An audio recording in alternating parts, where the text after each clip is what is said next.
Vipi? Mbona umesema redio? Unataka kila mtu anoka amenunua redio? Redio yenyewe kwanza la mtumba. Sikiliza Zuena, redio ni yangu, jasho langu. Pili, hii nyumba yangu, usinipangie. Rekebisha semi wako. Hii nyumba yako. Nilipokuja kilikuwa kama siku kinini hicho nimekitengeneza sasa hivi unasema eti nyumba yako. Alafu umeniambia si nikamwambia baba mwenye nyumba unaumwa. Aje mtani akukuta unaruka ruka na mziki uko juu hivi atanifikiriaje mimi? Si ndio mwanzo kufukuzwa mtani? Una mind sana vitu vidogo. Yaani kutuma kwako watu tusisane huko ndani. Amesema anataka hela yake kesho kutwa la sivyo. Hela yake tampa bwana, utazania tudai mamilioni. Sasa unaenda wapi? Naenda mjini mara moja. Si unajua nataka nitoke sitachelewa kurudi sababu leo naenda kutafuta shati la kuvaa kwa ajili ya perform pale. Hela kununua shati ipo lakini hela kulipa kodi hamna. Zuena sikiliza, unajua umenichosha na wimbo wako wa kodi. Hujui umuhimu wake ndio maana unadirika na kununua shati. Sikiliza Zuena, lazima ninunue shati leo muhimu sana. Sababu leo na perform club Likanas na nikiwa sina pamba safi nitashinda kukubaliwa perform kwenye stage. Ni muhimu sana. Eric, mimi ni nani kwako? Kwani hujui? Nataka kusikia mdomoni mwako. Hayo ni mambo kupotezeana mood sasa. Nataka jibu sasa hivi. Bwana sisi kujibu swali ambaye jibu lake liko wazi bwana. Kila nikitaka kujua msimamo wako kwangu unanizungusha. Eric, unanifanyia vituko kwa sababu nakupenda eh? Sio kweli. Najua siku hizi mapenzi yako kwangu yamepungua. Kama una mwanamke mwingine si useme tu. Kama kweli bado unanipenda, mbona unafanya mambo tofauti na makubaliano yetu? Makubaliano gani? Muziki. Wewe na huo muziki wako kila kukicha muziki na sio chochote kinachoendelea kuhusu huo muziki.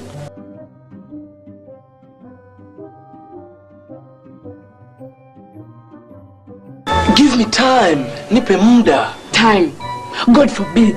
Nikupe muda hadi lini? Tutaishi maisha haya duni hadi lini Eric? I am fed up.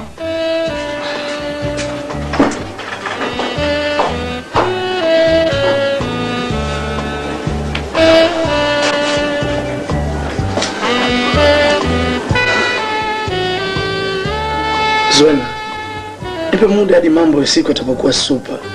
Swala lingine unalonibwana nalo ni haya mashairi yako. Kila kukicha unaandika mashairi tu, si ukucha mashairi. Ila mboga siku hizi mnanunua madaftari kuandika mashairi. Yaani mimi nimechoka. Music pays bwana. Music pays? God forbid. Biashara gani hizo za kiuni? Eric, I am fed up. I'm fed up with you. I'm fed up with everything. I'm fed up with the damn music. Rafiki zangu wote wananicheka. Yaani mimi mbele yao ni kama kituko tu. Naomba nisikilize. Mimi mziki upo kwenye damu yangu. Nikila na kula mziki, nikilala na uta mziki, na si nyingine hata nikikaa na waza mziki, na uhakika mziki utalipa siku moja. Hii safari ni ndefu, naomba unipe muda kidogo, na na uhakika siku moja tutaishi maisha raha kama ma celebrity wengine wanavyoishi duniani, kama vile Mr. Paul, Mr. Two, Lady JD na kina Stara. Zuena, unaweza kunipa kampani leo kwenda pale Club Likanas kwenye uzinduzi wa Bog 2K albamu yake ya Dish Chenga Chenga. Hela ya kulipa kodi hauna, lakini hela ya kutoa out yaani ungejua mimi unavyoniudhi mimi ile deni kutolilipa. Mzee mwenyewe ni muuni. Ukimpatia fedha, hela zote zinaisha kwa wanawake na pombe tu. Mimi mlevi ndio? Shona. Nakuuliza mimi mlevi? Kijana, mbona umekosa fadhila? Kumenyewa huni watu ndani ya nyumba hii. Maji ulipi. Unasubiri usiku watu wamelala, unaenda kuchota maji usiku. Umeme ulipi, nimeukatia. Umeongeleshwa umeme kutoka chooni, alafu na ndanganya umechukua nyumba ya jirani. Chumba hiki usiku unakusanya siwa, huni kutoka wapi? Mnapiga makelele mpaka hata wapangaji wenzao wanashindwa kulala. Muziki ambayo haina maana yoyote. Chumba ulipi miezi 3. Na kupeni hadi kesho. Umehama kwenye chumba hiki. Wahuni wakubwa nyinyi. Si wewe, si wewe kaka yako Sam. Alafu ukijidanganya kutoroka na pesa zangu, utakiona cha mtema kuni. Usije ukajifanya ujanja uona hata siku moja.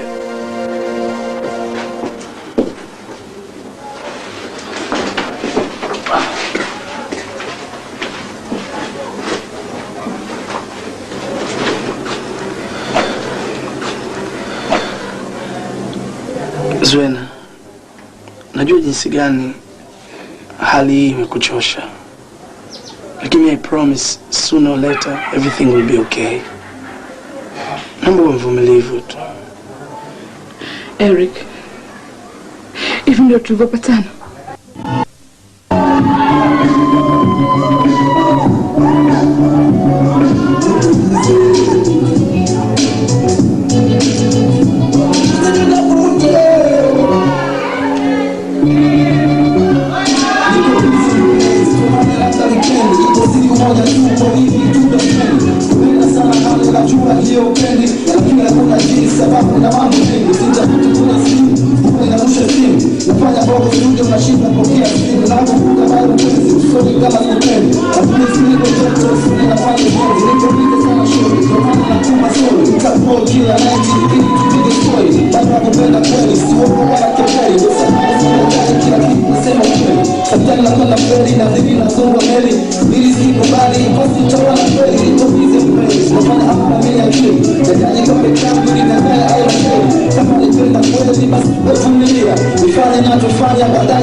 Wapi? Wewe nilikwambia nini? Wewe vipi mke wangu wewe? Nilikwambia tukija huku kila mtu mpango wako. Nje pia unafanya Kwenda mimi. Sawa, mapenzi kupangiana sio mpicha mimi siwezi. wewe fanya nipe jina langu.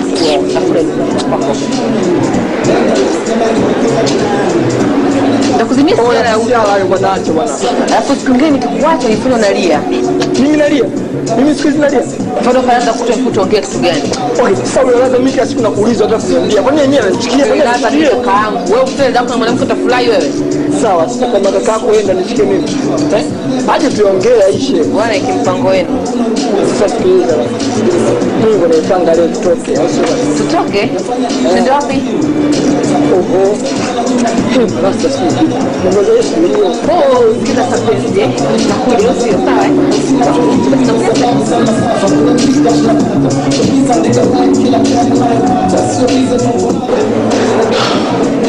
Sasa sikiza Zuena, mimi nakuja sasa hivi, naenda kujaribu bahati yangu kuperform. Nini? Wewe mtoka nyumbani unasema kuja perform sijui. Mambo hapa ni kubahatisha. Siku nyingine unaweza kukuta uhakika wa perform na usiperform. Eric, nimechoka na mambo kudanganya. Umeniambia tu sio unatoka nyumbani tunakuja hapa unakuja kuperform. Alafu unakuja kuniambia tu unajaribu bahati ya kuperform. I'm fed up. Unasikia?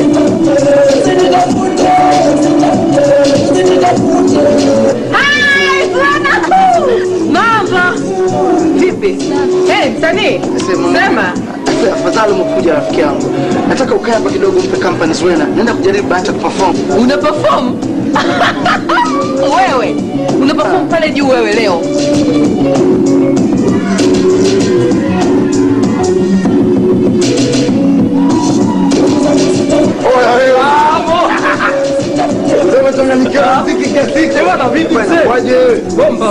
Wapi babu wewe? Ya laundi.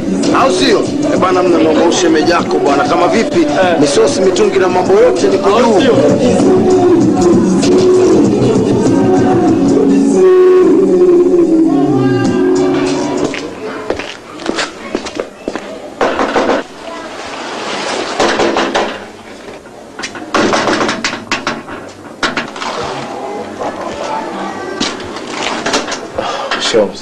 Sikuja kufuata salamu.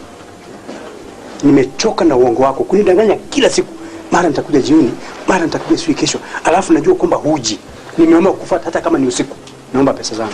Sasa Mzee Bilali, usiku wote, usiku wa manane ndio tunafuatana kwa ajili ya hiyo deni.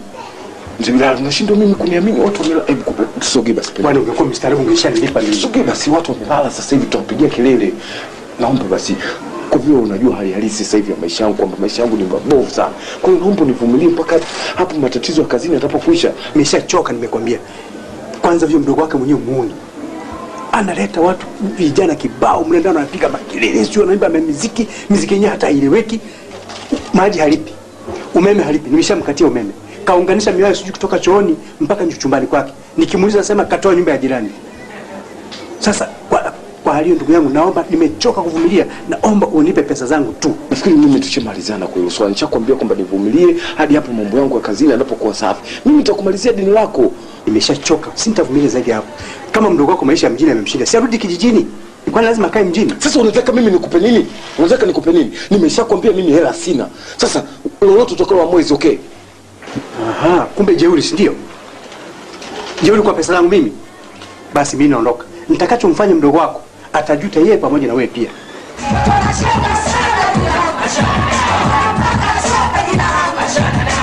Nilikuwa nataka mchezee track ya kwanza. Sasa fanya haraka bwana. Hapo nyinyi bwana mna tabia moja bwana. Yaani nyinyi mkiwekea track chini mnakuwa na matatizo, mnasema namba 2 sijui namba ngapi. Ase brother, bro. Wewe vipi bwana? Wani niko busy hapa sidia mtu na goma. Hebu toka nje.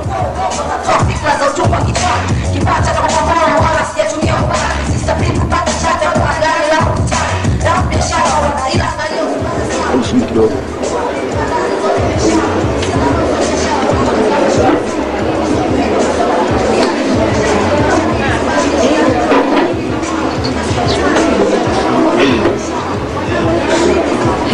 Wewe vipi wewe? Unafikiri demo anayekuja club ana hela? Acha mind wewe, usijue Mungu swali. Patako tu unafanya DJ ungekuwa umevua nguo. Watu tushacheza na Messi Venezuela huko. Watu huko kienyeji utanega nini wewe? Venezuela ucheze wewe. Sawa baba, wenzako watapoteza kushukuru mtu kama mimi. Wanalilia Tanzania na kushika view. Wewe vipi wewe? Wewe superstar. Hebu jomsikize huyo bichi huyo. Wewe vipi wewe superstar bongo? Watu muona kina Nelly. Unaongea nini huyo wewe? Na wewe unaongea nini wewe? Hebu wewe ndoko.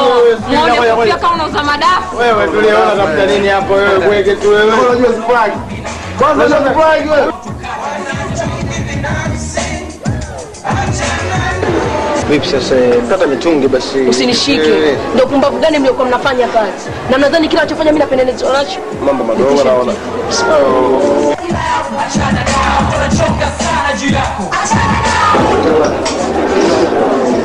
Sasa mwanangu, mimi nimesimulia vya kutosha, au sio? Acha basi nape hayo washikaji So jambo fulani mambo ya fedha mwanangu. Alafu Zuena, unajua mara moja. Hivi wewe Zuena, unachobabeka kwa Eric ni kitu gani? Unajua Eric ni afadhali kuwa na wewe unajua. Sasa mtu ameondoka amefuacha kama saa kibao. Wewe msichana mzuri, mrembo, unapendwa na kila mtu. Hivyo wangapi wanakutaka huko mitaani? Eric yeye maskini ya Mungu kachoka. Yaani hata mfanani kuwa naye. Unamwangalia kitu gani? Au binti unamfuga? Si usemee moyo mshikaji. Nini? Uhusiano wangu na Eric naomba uache hivyo. Hujui Eric anachonipa. Hujui Eric ananipenda wapi, nasikia?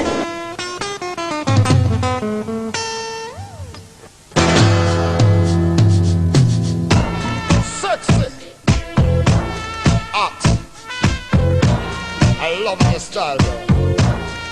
Hold it on now. Mambo.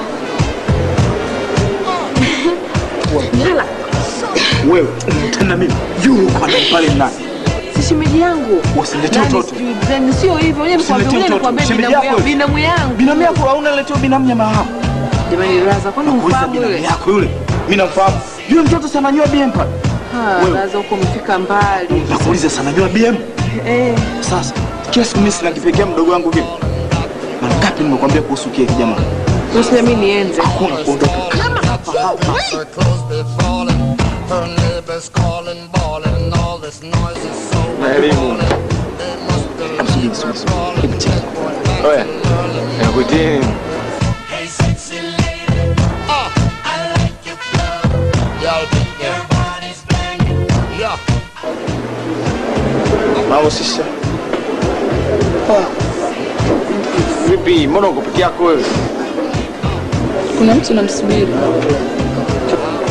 Sasa sikiza sisi nikwambia kitu kimoja. Kuna anko mmoja yule pale kwenye nani pale kuna anahitaji kuongea naye kidogo. Ana mazungumzo gani? Si uende pale ndio utajua. Unasikia? Yeye ana shida. Mimi siwezi nikamfuata yeye. Nimfuate yeye kwanza kwa kipi hasa alipokuwa nacho yeye.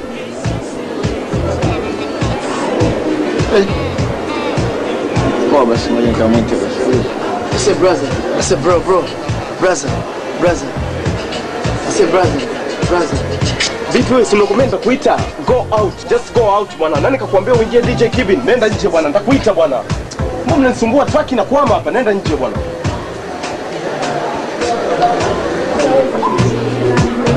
Sister. Samahani tena basi ngoja nikwambie kitu kimoja basi. Yule anko alikuwa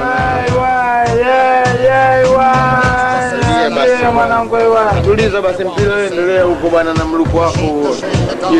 Yule anko alikuwa anakuita nini? Ndio huyu hapa anaitwa King Master Chris Kid. Nasikia sister, unajua wakati tumekaa kwenye meza yetu pale nisikia vibaya kwa msichana mzuri kama wewe nini hapo. Umekaa peke yako bila hata kinywaji mkononi. Sijui unaonaje kama tukaingia kwenye meza yetu tukapata kinywaji. Samahani, sasa tunakopa lakini sitaki kitu. Kwanza kuna mtu namsubiri. Hebu piga order ready kama 5 kwa ajili ya mlembo yule. Hamna noma. Jamani wewe vipi? Usijisumbue. Mimi simwambia sihitaji kitu chochote. Kwanza kuna mtu namsubiri hapa, sitaki anikose akija. Wewe nani huyo wanaume? Sina nampenda sana. Kwa hiyo naomba muondoke. Sikiliza wewe, unaweza kupata chance kama hii ya kukaa na watu kama sisi. Ingawa utakuja. Kwa sababu gani? Yaani mnavyoendelea kukaa hapa, mnanifanya mimi nisikie kichefuchefu yani. Sababu naweza nikatapika ni muda wote. Kichefuchefu. Ndio basi tutapika kama kichefuchefu. Wewe mnyeusho tu tutambe nini?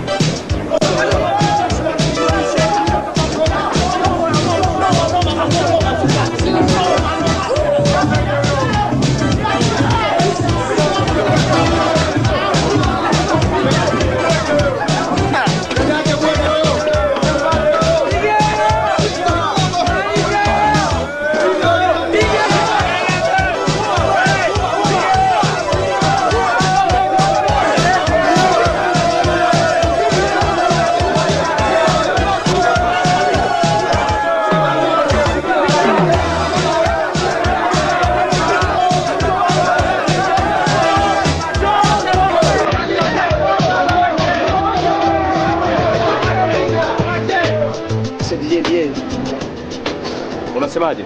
Fanya haraka kabla track haijaisha. Nakuja kuuliza kuhusu kupanda brother. Natokea mkali kishezi. Mimi underground bwana. Panda wapi? Palasi au punda?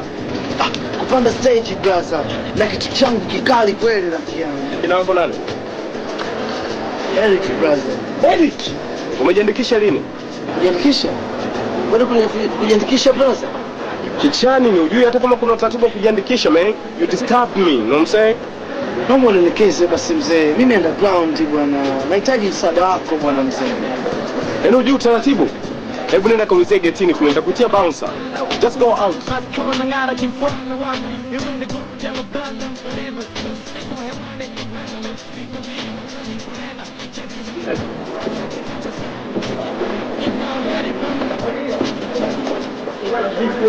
Kuhusu nini? Hivyo unaketi mambo wewe. Nilikwambia kuhusu muda. Nimeshakwambia. Sasa mnake mtu kimpango hapo. Unataka kitu gani lakini? Badala safari nimekataa. Nitakuacha kali piki yako tuone kama utakuwaje. Mimi nishakwambia tangulia mimi nakuja tu kitu kuna kitu gani? Tatizo muda. Bwana mimi nimekupromise kimpango.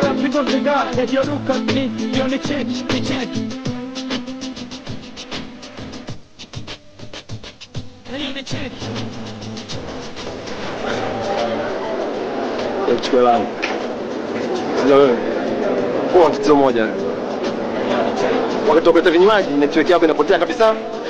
Hivi wewe unaweza kupigana hizi shilingi 2000 za hizi bia za kibao? Mara kwanza nimekuja nimetrade hapa mtaa mjalipa. Sasa hivi mara pili mara tena mjanipe pesa zangu. Mimi nataka nikabidhi hesabu. Kama hata kwa yeye hapa nitakulamba kibao. Wewe namba kibao hata siku moja. Sikiliza wewe. Nyumbani kwangu na watu 10 kama wewe, wengine wapi na wali. Sikiliza bwana. Wewe ongea sana bwana. Tumia usta wenu hapa. Sasa gani hata kwenye kola mjaenda nyinyi sana bwana. Sasa mpumbavu nakwambia kwa taifa lako. Ngoja basi kwanza wewe. Wewe kunifanya chochote mimi kwa taifa point atiki tu kwa mama. Ndio mama kipindi la zangu mbona tumeusha nyinyi? Bisho tukamoja hapo. Leo unaweza kitu wewe. Wewe unaweza kitu. Wewe unaweza kitu. Mbele yako mimi natambua nini tuna hela. Maskani na wao kukisema kama mnastaafu kwa hela. Sababu nimebaita sana. Wewe unaweza kitu unasema nini? Au si umepata muziki unakuvuta vuta, tuliza ball, acha kuota sisi tuna roll. Tunzetu wameshakuwa so washikaji wana banda, tuondoke. How perform? Hakuna kuperform bwana. Ina maana yani muda wote umenitoa nyumbani. Yaani umekuja hapa umeniacha, muda wote nimekaa peke yangu, watu wananisumbua sumbua. Umeenda huko mimi nategemea una perform, hapo ukija kuniambia how perform. Sikiliza Swena. Mimi mwenyewe najaribu kuambia ukweli. Hebu achana na sisi bwana. Achana mimi. Mimi naambia ushauri Bwana. I'm not happy basi mwanangu. Umesikia? Bembeleza. Yaani sipendi kusema kweli, yaani umenipoa yaani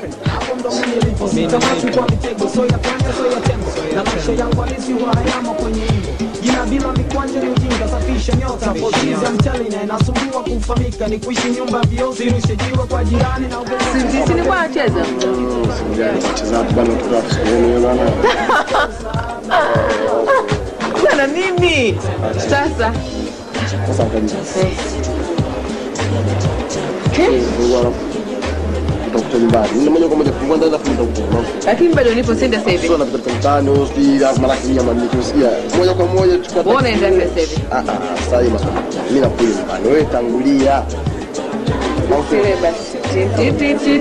Ti. Funga mtani fikisha niamini haichezeki, so mimi mzuko nampanda kiziwi ngomani, kasikia nini kio kwangu lazima ukose mkono, lazima utoe machozi wewe ya uzuni ama upendo, najigeuza dule natoa namba yangu 3 kumbavu, nataka mbipu toka bongo flavor mpaka general wande, najeleza naeleweka na shawishi mpaka zeza. Umefikaje kwa nyumba hii? na umefikaje kwenye nyumba hii? Kwanza umetoka wapi? Na unafanya nini humu ndani? Na mimi nilikuwa nataka kukuuliza hivyo hivyo, umetokea wapi na umefikaje humu ndani? Hivi una akili timamu wewe? Alafu lazima uwe na heshima kwenye nyumba za watu, sawa eh? Wewe ndio unafaa kuwa na heshima katika nyumba za watu. Hapa ni kwangu. Sasa mimi sina mengi ya kuongea, unasikia eh? Nataka uondoke mwenyewe yani kwa usalama wako. Eti niondoke? Hivyo unanijua mimi ni nani katika nyumba hii? Sipasi kujua mengine, mengi nitajua atakapokuja mhusika. Wasiana wengine bwana, sio anatafuta hifadhi.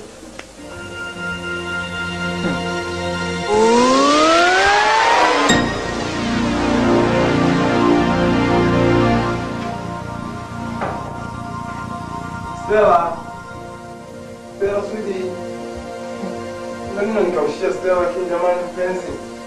Napita nikaushia, walafu nimeingia hata kunipokea unakaa tu.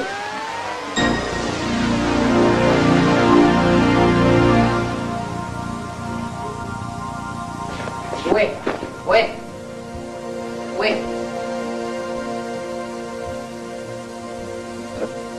Msemaji? Kwa nini wewe? Yaani kama unaita mbwa paka sio. Hivi umeelewa wapi wewe? Unaweza kuja mimi wewe? Salamu nakushinda. Hebu nyanyuka. Kwenda wapi? Nyanyuka hapo. Nyanyuke? Nyanyuka upite chumbani. Huyu ni nani? Hivi umenisahau eh? Umenisahau nakuuliza. Nilianzishe.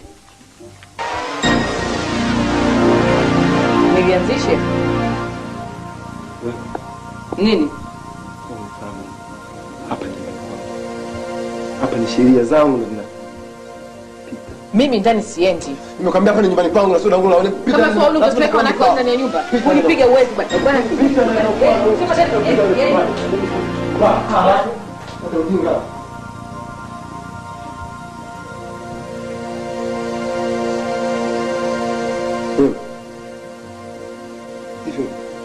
Vipi tena hapa? Jamaa, nazungumza na wewe. Hebu nitazame nazungumza na wewe. Nini tena hapa kwa sasa hivi? Hebu nataka kunielewa amani jamani ndani ya nyumba yangu. Hivi nikwambia wakati naondoka hapa. Sasa pia uondoke. Sasa umekaa. JK, siondoki. John, nakuomba unyanyuke. Uondoke peacefully. Nisingependa nifanye kitu ambacho utakufanya unichukie katika maisha yako yote. Nimekwambia siondoki. John, nakuomba unisikilize. Yaani matatizo gani? Kama wakati tumekaa wote, jana tumejivusha. Tumekuja ndani tumelala mimi na wewe. Nimekupa kila kitu unachotaka. Nimekustarisha. Sasa basi naomba mimi uniachie. Uondoke, nenda mtaani. Nadhani nipate sifa kutosha. Nenda tukatangaza nimelala jikeni tena kile kitu. Nimesha kupata hivi kama ni sifa umelala mimi siku moja. Basi niachie jamani, sio unang'ang'ania tu nataka kukaa. Nina mambo mengine ya kufanya mengi jamani. Please nakuomba uondoke. Mimi eti nikajisifu mtaani nimelala na JK Star. Sawa, naondoka. Umemaliza? Umemaliza? JK. Sasa nasema hivi, uwaite walolala humu ndani wote leo ambao wanaishi humu, tufahamiane. Nijue kitu gani ambacho kizuri wamenzidi. Mimi hapa chachanyikiwa. Afu niongeze mambo mengine zaidi atakapaswa kichwa. Ngoja niweke wazi. Kitu ambacho nimekutia hapa ndani kwangu. Nataka nikwambie kwamba kati ya mimi na wewe it's over. It's over?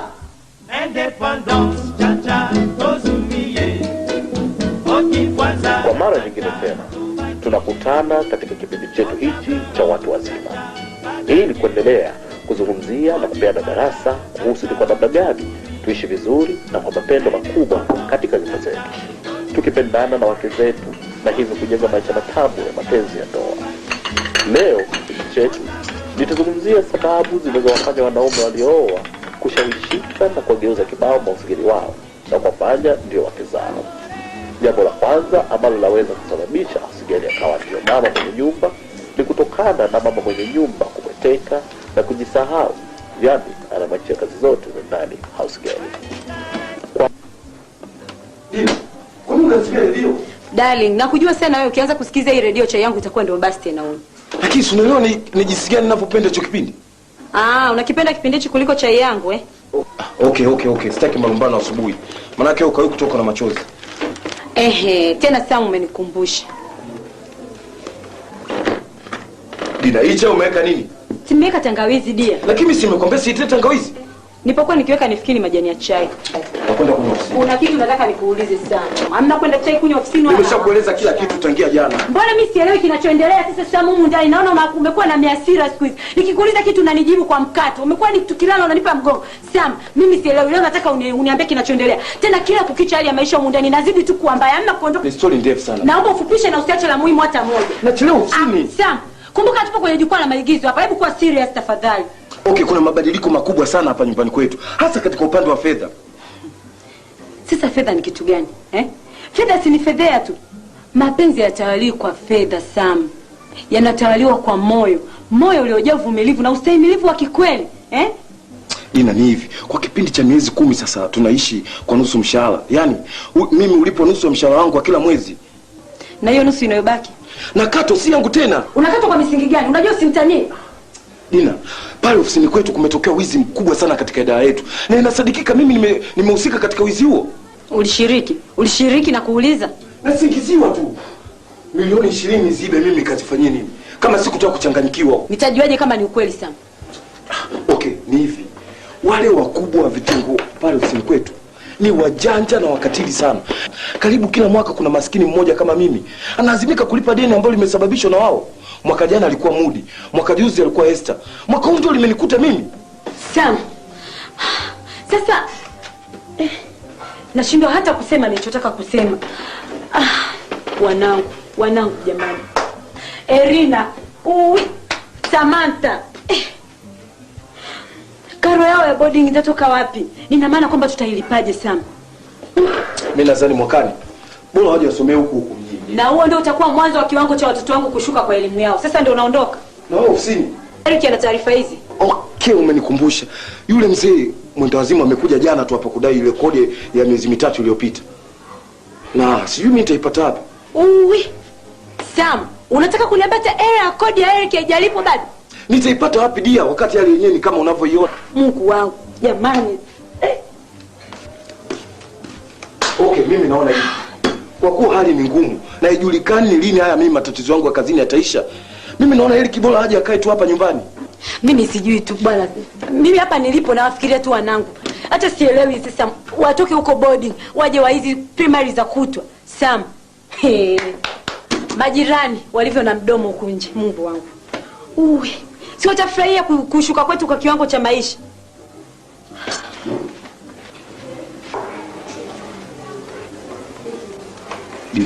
Maisha kuna kupanda na kushuka. Ni kweli Sam, tulipanda. Na sasa Sam, tumeshuka.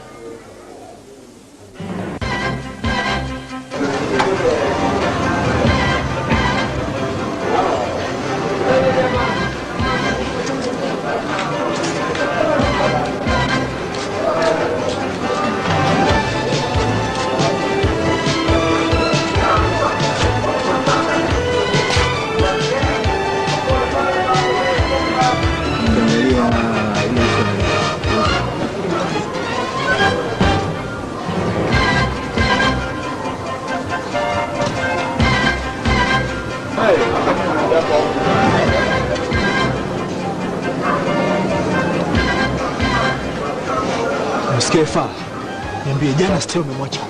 Stella? Anafahamu mjui Stella? Bwana Stella gani bwana? Wewe, usiniletee ubego, umesikia? Niambie ukweli. Bwana mimi sielewi sasa mbona umesikia usiniletee ubego. Basi bwana, basi. Chenye hapa bwana sasa kaendelea. Niambie ukweli. Mwacha. Mwacha. Ini zinada kachache tu bila kutoka zangu bwana. Niambie ukweli.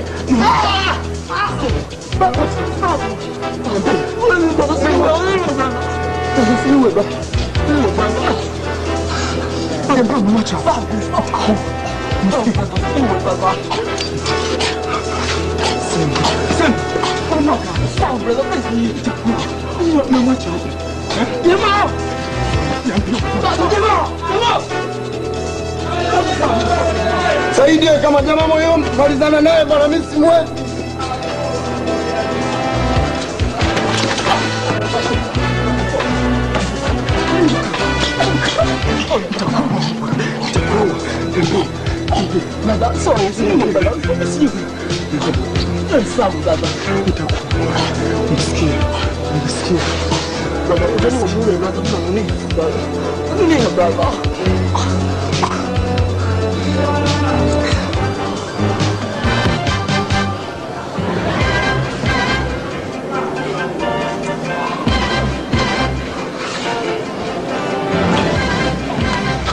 Toka!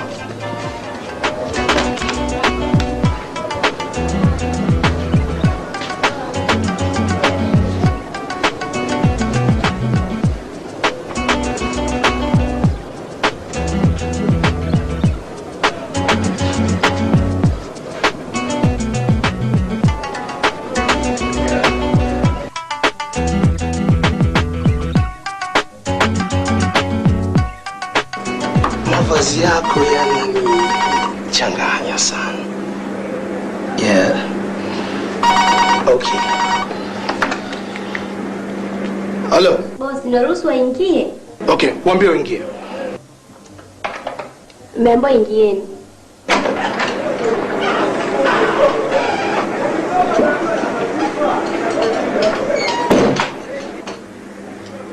Kiti.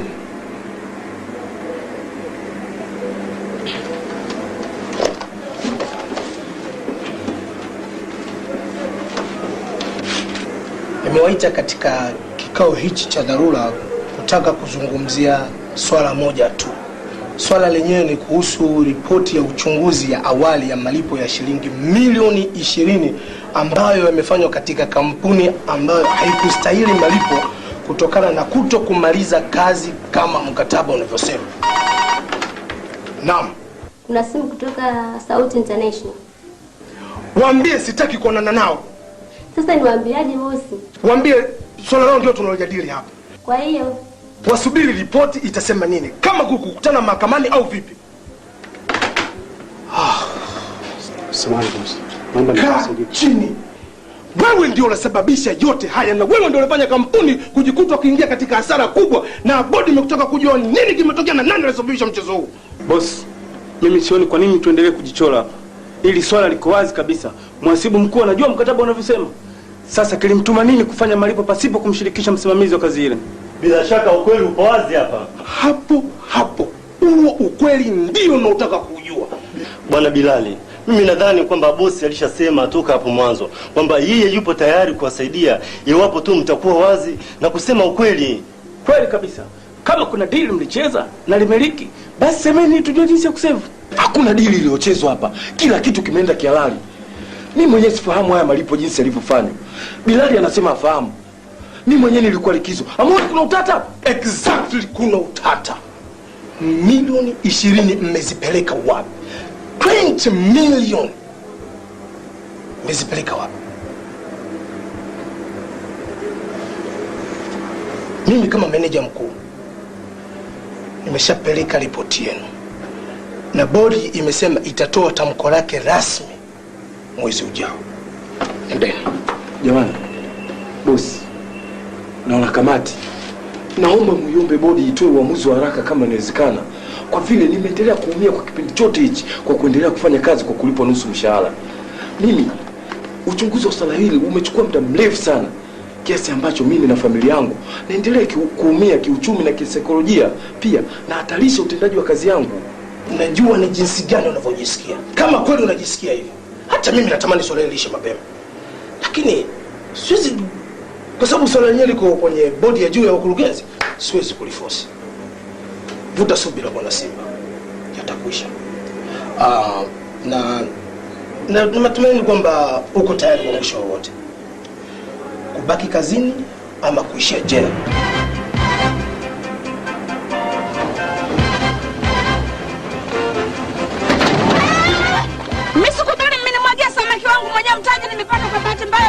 Leo umenimwagia, mimi nitapata wapi hela ya kununulia tena samaki? Mimi nasema sikubali kabisa mpaka mnilipe samaki wangu na kisituri changu na machungwa yangu yote. Nimepata kwa matatizo sana mimi. Alafu mnanimwagia, nitapata wapi? Samahani, naona bahati mbaya. Bwana wewe usiniambie mimi mara bahati mbaya. Sitaki kusikia lolote mbwetu hapa, nimesema sitaki. Tutakulipa samaki zangu. Mtanipa na sikubali kulipa na mtu yeyote yule, sitaki mimi. Nimesema sitaki, mnalinganisha. Mama naye bwana chonga wewe bwana. Sasa wewe chunga kazi zako za kipumbavu bwana. Ndio kauli gani unatumia hapo kwa Kiswahili bwana wewe hapo tuna. Wewe mama usimsikilize wapi? Mama kuitia mjumbe. Mjumbe mimi ni baba ishi. Unauliza samaki wangu amemwagika na mambo. Mama nisikilize mimi. Mama nisikilize mimi, usimsikilize hapa mpumbavu. Haina taji ya mjumbe mama. Hamna haja, maana yake nini? Imekuwaje? Mbona hivi? Imekuwaje kwani? Mbona hivi? Imekuwaje wewe mimi nimwagie samaki wangu wote na kisituri wamebana huko na machungwa yangu yote? Ndio kama ni bahati mbaya mimi. Katika kuja kupita hapa nikamwaga samaki. Haiwezekani, lazima mmlipe mama samaki wake. Sababu haiwezekani. Nyinyi mnakaa uzunguni huko mnakula kwa mjumbe. Ndio hapa naharibu.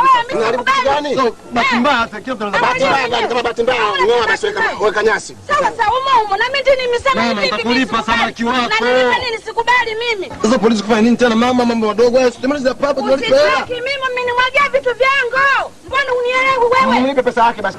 Chukua mama basi. Ha? Yote. Chukua yote tutakusaidia. Yote mimi nikachange. Change wapi? Chukua mama yote yote. Chukua. Asante. Leo mimi nikachange. Ukachange wapi na wewe umeanza? Kufuga ndevu tu alafu uembe kwa jirani. Sawa, lakini sasa mimi ningekosa mimi unafikiri ungazipata hizo? Ndio nimepata. Sawa. Lakini wao matapeli wenyewe. Nitakuona wapi mimi wewe? Ndio matapeli wenyewe wao. Mimi ninaondoka hivi. Bwana bwana wewe bwana tumia akili. Sasa tuondokaje wakati ziki? Umesharibika hapa. Akili tutoka tukifanya sasa tuondokaje? Ni bwana wewe bwana. Uko mna nini bwana wewe? Kwa tumcheke alafu tuondoke sasa. Basi bwana jamaa kafikiri kuna ufagio, nikamwambia timua zako kwenda hapa, ufagio hakuna, yani hapa kimpango wake mtu afagiliwi mtu. Akaona nitamind kwa sana nini miraso tafikia naomba msaada kwenye tuta. Basi haikuishia hapo. Jamaa sikatoka pale babako Kwa nini sina kuchukua bapa wake? Rimba ka saluni. Kwenda kumfanyizia mwenzake. Kwani ubapa ndo nini? Wewe fala ninojui ni maobapo. Bapa mkame mimi anikisu. Stella, lakini unajua wewe umezidi. Na ndio wasababisha hayo yote. Wewe unaumwa nini? Nisababisha kitu gani? Wewe mfikiria maisha haya mjini hapa, mimi sina baba, sina mama, fikiria nikakuishi maisha falafala kama wewe. Unajua stali kuniambia mimi maneno kama hayo, umesikia? Wewe baba mdogo tu, yani mimi unipi pressure, unaelewa eh? Alafu mtoto tu yani wewe. Stella, na usidhani nakuogopa sababu ya mdomo wako. Sikuogopi hata kidogo, mpumbavu wewe. Ni mtoto leo nitafuta wewe. Ndio unachonga sana siku hizi eh? Unachonga sana. Sasa nitakuonyesha mimi nani. Sikuogopi, najaribu kufanya chochote. Uniogopi eh? Tasubiri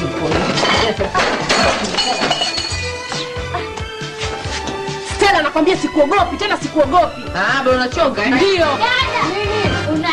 Unaitwa na nani? Mzee mitumba siku ile ndo anakuita bwana. Na kama unadanganya yeye si tena na yeye siku nyingine. Na wewe nenda kwa nyuko wenzako bwana.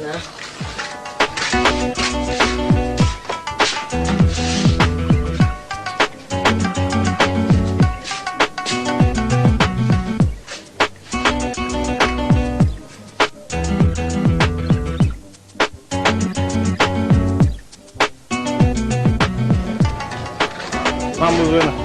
Safi vipi? Safi mzima. Poa. Basi furahi kuona mzima. Mlikuwa mnasemaje? Maana niko busy sana leo. Unajua Zuena tulikumisi tokea siku ile nini hatujaonana, siku ile bilikana siku hiyo. Tukamwacha tu tukucheki tukuone. Poa. Zuena.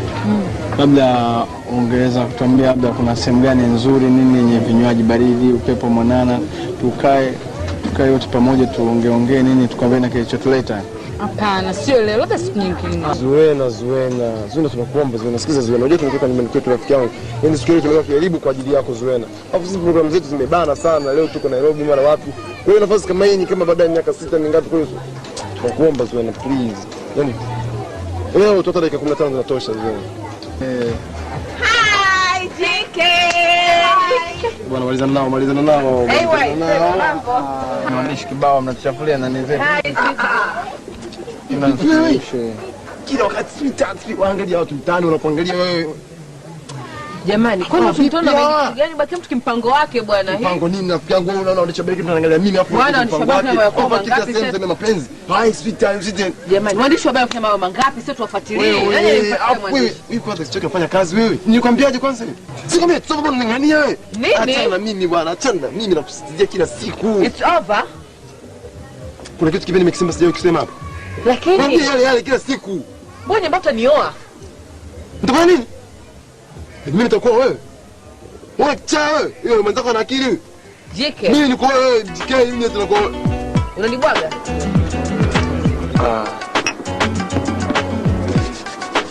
Sasa sikia Zuena. Karibu sana. Ila tunakuomba kitu kimoja. Uwe free kabisa ni yani kuwa wazi na sisi. Lakini kifupi ni kwa ni hofu na mashaka yote kutoka roho mwako, hebu jaribu kuweka pembeni na hapo jisikie kama uko nyumbani. Usikie. Nashukuru sana. Hata hivyo nilikuwa natafuta jinsi gani nitapata nikashindwa. Lakini hata hivyo kwa sababu mmekuja nimefurahi sana. Unajua nilikuwa naomba mumsaidie sana mpenzi wangu Eric. Unajua Eric anapenda sana muziki. Sasa kwa sababu na nyinyi ni wanamuziki wakubwa, mmeshenga katika fani hii. Nadhani itakuwa rahisi kwenu kumsaidia yeye ili afanikishe malengo yake. Hilo halina tatizo kabisa. Yaani ondoa wasiwasi kuhusu hilo. Au wewe labda una tatizo na hilo? Yeye ina tatizo. Mimi sina tatizo. Yeye tu Eric mwenyewe. Labda unasikia kwa kifupi Zuena. Ni kwamba kwa hapo sio kama tunajifagilia au sisi tunajisifia kama wengine walivyosema. Ni kwamba kwa hapa Bongo mapromoter wote wa muziki yani, muziki sio rap, muziki nini, wote nimeweka hapa mkononi. Hakuna anayefukuta. Ukija kwenye mambo ya TV stations, radio stations, yani zinalazimika kucheza nyimbo zetu sisi ili watu waweze kukaa chini na kutazama. Kucheza nyimbo zetu na kutazama. Watu wanacheza nyimbo zetu na wanakaa wanatazama, alafu kuhusu hizi studios, kwa Master J, P-Funk nani Mikamamba nyingi zimejengwa kwa ajili yetu. Tusipenda pale sisi. Kwa hiyo yani in short tunaweza kusema kwamba connection tunazo kibao za kumwaga ni wewe tu, ni ukiamua mara moja tu yani. Alafu kitu kingine sasa ni kuwa haiwezi kuendelea tamasha bila sisi kuhusishwa pale kama wageni heshimiwa. Na hii inakuwa inasababisha kwa sababu sisi tuko katika matangazo na nini, na kwa watu wanakuwa wana feel sisi kuja kutuona pale, kwa watu wanakuwa wengi na pesa inapatikana ya kutosha tu. Na kitu kingine ni kuwa sasa hivi tunajaribu kugusia vitu ambavyo ni vya ndani kwetu sisi. Nilikuwa tuna mpango kwenda Ulaya kutokana na kitu gani? Na kutokana na kuwa hapa Tanzania hatuna mpinzani. Mambo ya kuamua tutukae chini tupange kikao kingine zaidi ya hiki, lakini sehemu bomba ambayo ni nzuri basi zaidi hapo. Unajua hapo yeyusho mara sijui juice mara sijui mapaka nini. Sehemu bomba ni ndoo. Unajua mtoto quality kubwa lakini sasa hiyo itakuwa lini? Mimi naona Ijumaa itakuwa bomba. Ijumaa ni nzuri. Ijumaa ni siku nzuri Sasa sijui naweza nikaja na Eric. Ni wala Eric asijue kabisa kuhusu hii. Unajua kuna kitu kimoja. Ni kwamba huwezi kumwambia mtu wakati mambo bado hajabomba mpaka mkae mkamilishe mambo ndio mtu mnamwambia. Mimi naona kama tungefanya kitu kama nini unajua? Kitu kama surprise wewe unaonaje? Yani itakuwa nzuri sana ikiwa hivyo.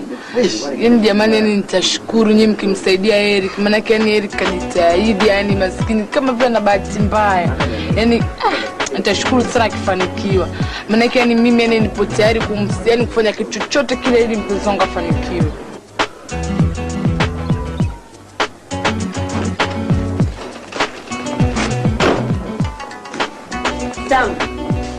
Ndio unafunga? Sasa unaona mimi nafanya nini hapa? Sasa mimi napokuuliza tunakuwa na maana yangu, kwa nini unanikaripia? Angalia nguo nyingine hizi umesahau sasa. Sasa wewe nani leo sahau hizo nguo kama sio wewe? Wewe ndio umepanga hizo nguo. Sasa utafungaje mzigo bila kuangalia kama kila kitu kimetimia? Wewe unapenda tu kunilaumu afu unaniambia mimi akili zangu pumba. Mimi akili zangu pumba. Hebu angalia na ubisha hodi huko. Salamu Eric. Shemeji exercise. Bwana mdogo. Naam. Karibu. Salamu. Karibu keti. Asante. Shikamoo kaka. Marhaba. Shughuli zinasemaje?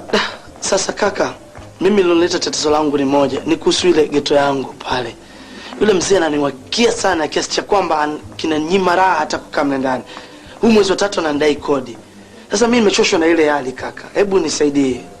Hilo tujadili mimi na shemeji yako. Hali yangu kifedha ni mbaya sana Eric. Na uende ikawa mbaya zaidi siku chache zijazo.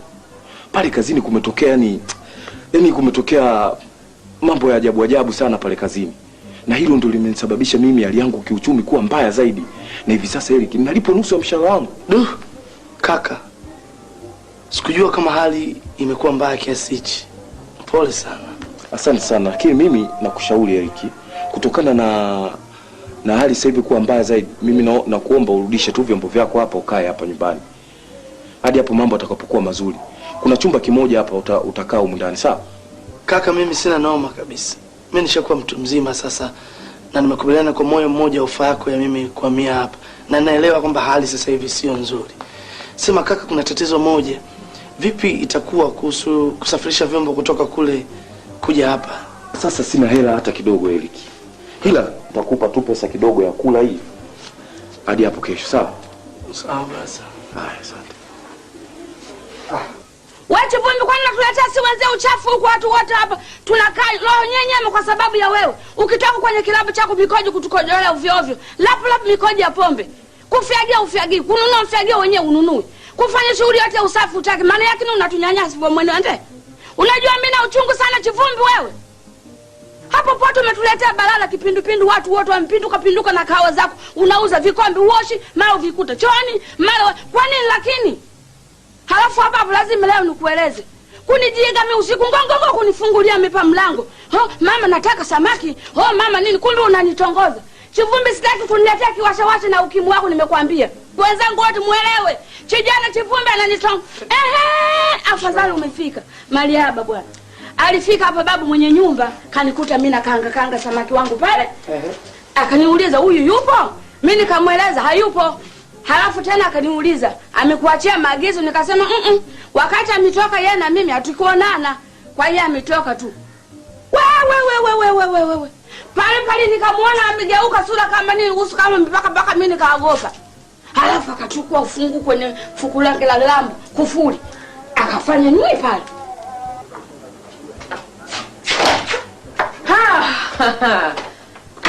Hoi. Leo mimi nimekwenda kusindikiza wageni, mimi na wageni na mimi. Nimechoka balaa kuna. Alafu Sweet Edna anaanza kusalimu, sipate kukueleza. Yaani Sio baba mmoja mshikaji wangu kaingeti kinywa kichwa. Oh, na Stella nimekumind sijui nini, nikamwambia wewe hapo ufagiliwa, hakuna hapa nafagiliwa rasta tu handsome wangu. Jinsi ninavyokupenda afu ninavyokufagilia sipati kukwambia. Kwanza simesahau kukwambia. Unajua Zuena anakupa hai sana. Yaani jinsi alivyokumiss sipati kukwambia. Sasa mpenzi wangu darling, leo tutantoa mamako na mbwana nikifika mapigo leo. Iki afu juu topeni hapa kwa jambo fulani angalia. Kalale na chituta. Na bwana usipataga madudu yako haya. Chomba mbwa. Wewe tembo madam. Wewe chomba na polisi. Nini? Wewe chomba. Bwana, fanya nini? Malaya wangu ndio umefanya ukanifuata mimi. Jamaa. Wewe mimi nimekuchukua nimekulisha umepata kama wewe ndio unasaidia wewe. Nini? Wewe kwanza kwa taarifa yako huna haja ya kushia mtu wangu. Wewe usifanye hivyo mimi. Mbwa kubwa. Paka wewe. Nitakuua mimi. Kama umelizani uwe. Jana jamaa. Wewe sasa ukataza babu nimekataza kutembea na kile kipaka kile. Nini? Wewe baba medi wako mimi nafuataga. Uhuni type. Unalipiza. Unalipiza. Wewe nini lakini uhuni? Unalipiza. Ndio unalipiza. Leo utakuwa. Ni uwe kama umenizako.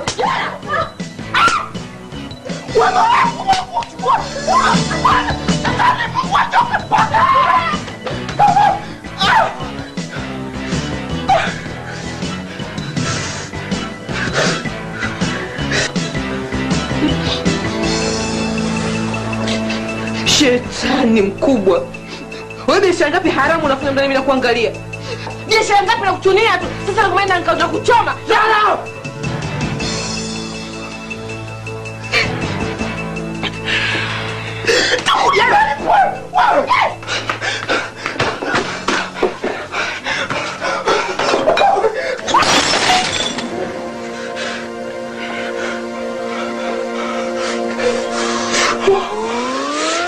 That's a prince.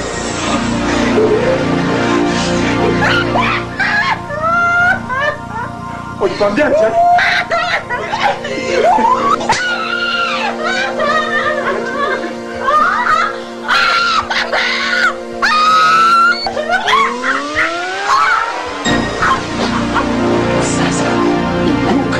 ukachukue kila kitu chako. Sitaki kukuona tena.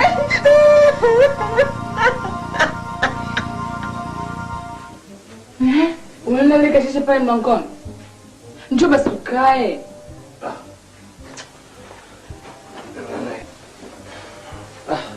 Nimeona hivi matatizo yataisha lini? Mimi nafikiri yote yanatokana na umaskini wangu mimi kutokuwa na kazi. Ningekuwa na kazi haya yote asingetokea. Hapana, usiseme hivyo Eric. Hiyo ndio hali ya maisha. Sisi sote binadamu natukumba. Ndio maana hatuko sawa hata kidogo, tunatofautiana. Nafikiri naona bora niachane na huu muziki. Nifanye shughuli nyingine kabisa. Hapana mpenzi. Muziki ndio kipaji chako. Usikitupe. Mimi niko na wewe bega kwa bega kukusaidia ili ufanikishe lengo lako. Unajua haraka haina baraka. Na mvumilivu la mbivu. Vumilia. Na siku moja mambo yote yatakuwa safi. Zuena, please. Usiniache kwa maskini wangu. Hapana Eric. Kato sitokuacha. Nilikupenda na umaskini wako huo. Na nitaendelea kukupenda hivyo hivyo ulivyo. But nipromise kitu kimoja kwamba hautaacha muziki. Lakini Zuena, niachane na muziki. Kila siku hali inazidi kuwa mbaya. Nimefikia tu sasa nimefukuzwa pale ninapokaa. Sina hata pa kulala. Hii hali itaisha lini? Haya ni majaribu Eric. Na siku moja itakwisha. Siku moja utawini.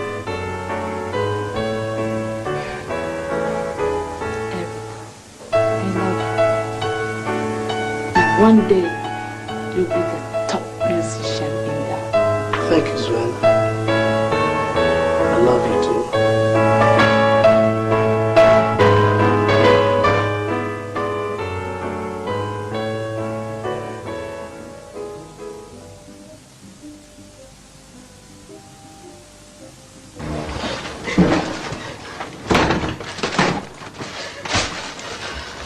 Stella. Wewe vipi? Wewe umenistua?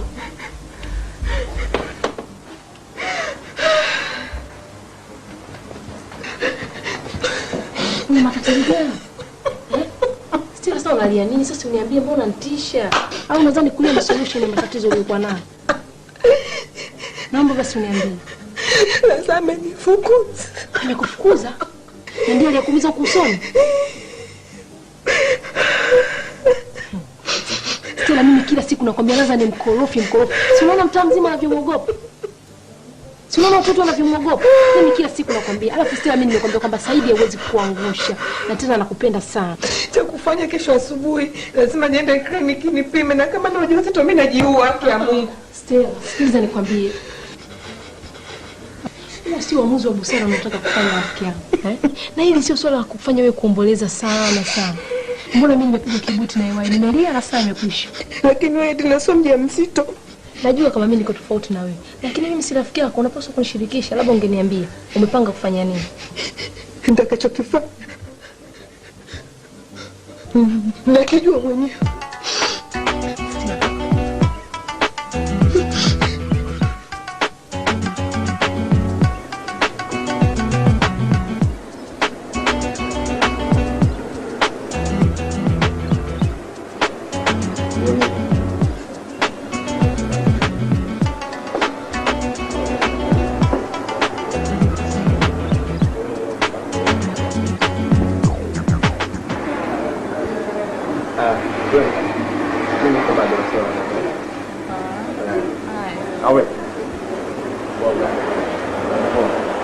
Zuena, labda ukimtazama unaona mimi kwamba naweza nikakudanganya, nikupotezea muda wako, yaani nikakuharibu afu nikakudamp kama brother men wengine au. Hapana, siasema hivyo. Ila ninashindwa kukubali kweli. Naomba nielewe. Sasa ni Zuena kinafanya wewe unafahamu kama huo Zuena. Labda una matatizo gani Zuena? Msichana mzuri kama wewe, unahitaji gari nzuri, unahitaji fedha ya matumizi, ya pamba za sister do. Sasa kweli boyfriend wako ataweza kuvaa vitu kama hivi au unamngania? Basi okay, naomba nipe muda nifikirie, nitakupa jibu tukiona. Zuena, kwani kuna ugumu gani ukinipa jibu sasa hivi? Au mimi ni mbaya labda Zuena, ninatisha? Wewe ndio unasema hivyo. Basi Zuena, nakuomba ingawa unipe hata jibu zuri, ingawa leo nikalale. Kwani Zuena, tokea tumekutana siku ya kwanza pale Kanas, kwani nimekuwa nikikosa usingizi, appetite yangu kwa imetoweka, yaani mpaka uwezo wangu wa kuandika mashairi umesha kabisa. Sasa ukisema hivyo ni inamaanisha mimi ndo nakurudisha maendeleo yako nyuma? Hapana, sio hivyo. Ila tutoka uanze kunirusha kwa kweli hata uwezo wangu wa kula unafuka. Sasa sijui mimi nifanyeje, Chuke. Kwa sababu nimekwambia unipe muda nifikirie. Kwa sababu gani? Unajua mapenzi hayataki haraka. Taratibu tutafika. Zuena, sauti yako yaani inanichoma rohoni mwangu Zuena. Mbona ni sauti ya kawaida tu. Tutakapoendelea kukaa pamoja utaizoea. Kwa tabasamu lako ndo kabisa unazimaliza mpenzi. Bwana, maneno yako yanifanya nisikie aibu. Alafu msieti Zuena, nataka bonge la harusi ile ambayo ilitokea Tanzania nzima. Harusi tena?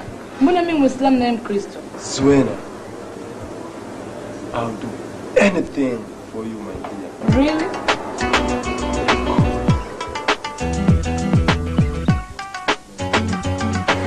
Ai, bwana jamani, kuua sio last name. Leo wataki limo. Bwana sisi tunafanya nalo. Shoga sana. Beno nimemkuta. Bwana yakatoka mida hii. Shikamoo chief. Mahaba mchizi wangu. Jambo. Sijambo bwana, mambo yanaenda. Kazi zinaendaje? Hivyo bwana, tupo kama kawaida. Beno hayupo. Beno ametoka bwana, brother Beno. Eric, msubiri nje kidogo. Sawa. Okay. Kwa vile Beno nimemkosa, nafikiri hata nyinyi mtafuata vile vile, sawa? Nafikiri na nimeshazungumza na Beno kwamba kuhusu huyu kijana aliyotoka ni mdogo wangu wa damu kabisa. Na masuala ambayo mimi nimemleta hapa ni kukaa naye na kumfundisha masuala ya kunyoanyoa hapa, sawa? Nafikiri mtakuwa naye tu kwa pamoja, mambo yakienda vizuri, basi mtamfundisha, akiperform vizuri, basi mtakuwa naye, Mungu akipenda.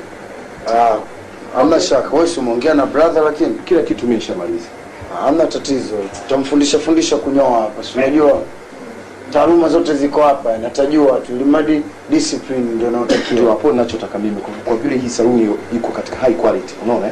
Alafu ninachotaka kwamba mumwangalia asiharibu vitu vya watu. Hamna shida. Mimi ndio maana nimewataka niwakabidhi nyinyi masuala yote yaende vizuri.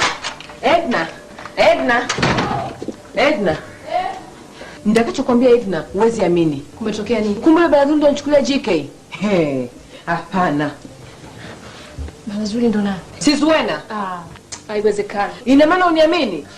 Stella, mimi naona tu kuachike kwa raha, akili zako hazijatulia. Tuliza boy, Stella, tuliza mpira. Mimi namjua vizuri sana GK, mimi namjua vizuri sana Zuena. Nimekuta wenyewe stegado wamekuwa nakula malaka kama wana akili. Kamvalia mimi nikopa tafikiri mwanamke wake bwana.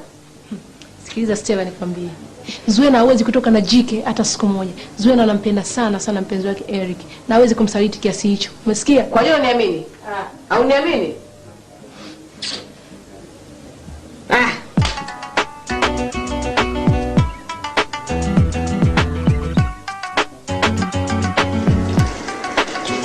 Bwana, kabla ya kuja hapo kwa kazi gani? Mimi msanii wa R&B bro. Kwa mshikaji wangu shusha mistari miwili basi. Bado tuko wote babu, tutakushushia bwana. Shusha miwili tu. Poa, au vipigweni kwa chini mistari. Hamna noma. Rusha mikono yako hewani kama unapenda hifani. Nasema rusha mikono yako hewani kama unapenda hifani. Au sio? Au sio? Au sio? Bwana tuko na Imba TV. Moe! Mo! Bwana ndio mwenjo wako wewe. Bwana Eric anatisha mshikaji wangu. Nini sasa? Asibongea kurasi.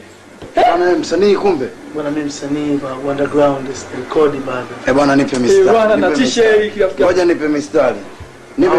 Nipe mistari.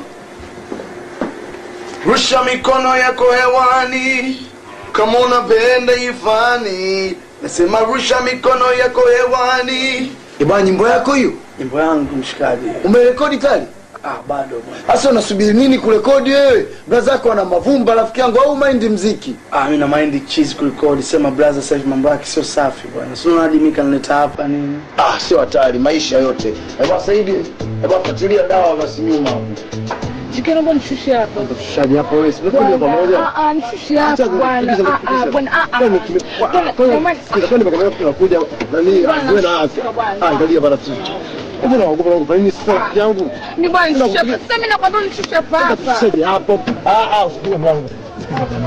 Ninafagia sana wale jamaa. Kwani ukija unatuchanganya wewe kwa nini unafanya? Mimi nimekuomba naomba nishushe hapa jamani. Kisha unafagia yangu tena.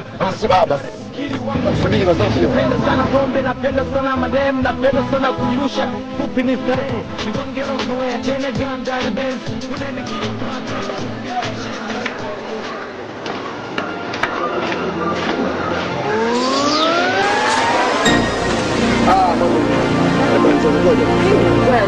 Samahani bwana. Mambo vipi? Safi. Bwana kama Saidi hataki kuongea. Kisa nini sasa? Kisa wewe mwenyewe unajua bwana, nataka kutetea matatizo na jamaa zako. Hataki matatizo bwana, hataki kuongea na wewe amesema. Sababu kamaona Zuena Zuena sio sababu bwana. Rasta yako hapo bwana, hapo Rasta sijui yake. Hivyo Zuena ana uzuri gani wa kunitisha mimi? Rasta ndo tatizo sio Zuena. Bwana mambo ya Rasta nini kimpango wao? Mimi unaelewa kidogo tufukuzwe kazi nini, watu kibao mtaani wamejaa hapa sababu ya jamaa yako bwana. Sasa umwambie ama zake ama zangu. Hamna mambo. Poa bwana, msalimie shemeji Rasta. Mwambie bisho tu. Ana lolote.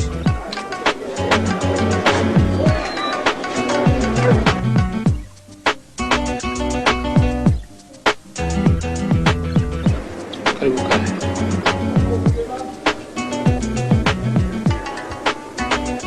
Habari za kazi? Sijui nijibuje bosi. Kwa sababu unajua kosa lako, sio? Bosi, nina watoto wawili, mke pamoja na mdogo wangu. Wote wananitegemea. Hivi leo mkinisimamisha kazi, nitawezaje kuimudu familia yangu? Laiti ungejua hilo zamani, ungekuwa makini sana kwenye kazi zako. Lakini kwa sababu maji yameshamwagika, kuzoleka ni vigumu sana. Yafanye yazoleke bosi. Bosi, niko chini ya miguu yako. Please, I beg you. Okay. Soma hii.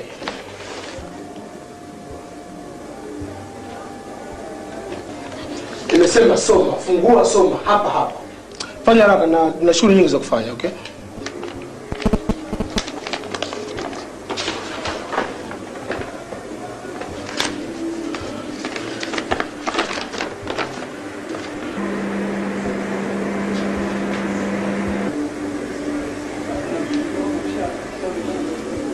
Mimi naona hapa kama jina limekosewa. What? Wewe sio Samuel Simba? Ndio mimi bosi. Sawa. Congratulations. Barua yangu mimi bosi. Stella. Usipende kujaji vitu ambavyo unaonekana. Kwani kila atakayesimama naye ni mpenzi wake, labda ni ndugu yake. Ni ndugu yake. Ndugu tukiwa wapi? Mimi nasema msema tu nimekosea nini? Mabwana zangu na boyfriend wangu wote sasa karibu nishatembea nao. Mimi nasema hivi sasa atanikoma. Mimi naona kuna mtu atakuwa anatumia kukuumiza wewe. Hiyo sio hapa umezi mtu kwa sababu gani nakwambia umezi mtu? Mimi nitamkomesha tu. Tutaonana mimi na nani mjinga. Hiyo sio njia rafiki yangu. Usifanye kitu ambacho kitakuharibia sifa yako na kitakuharibia jina lako. Kwanza mambo kupigania wanaume ilishapitwa na wakati. Yapitwa na wakati?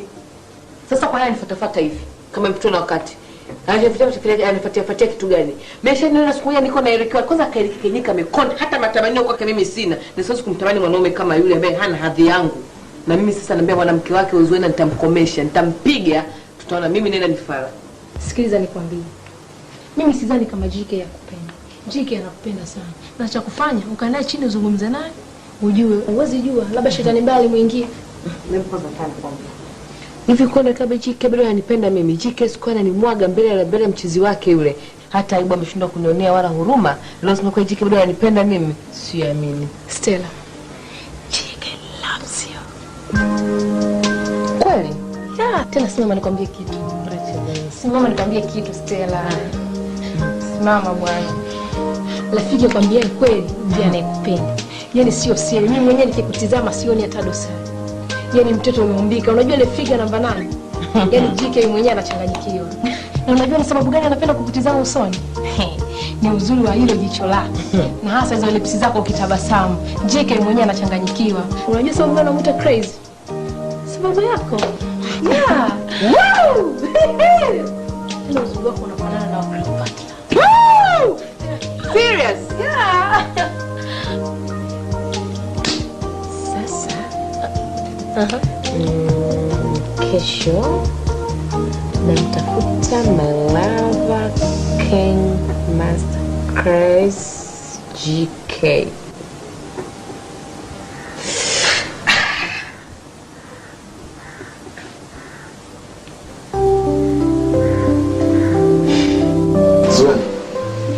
Karibu hapa kwangu, mimi nisikie huko kama uko mbaya chochote wewe. Karibu ndani basi. Tena Zuena kabisa. Hapo panatosha. Zuena please. Hapo ndio tunapanga kama tunapanga. Mama wako. Mbona kuna mtu yote nini? Is kwa special friend. Just.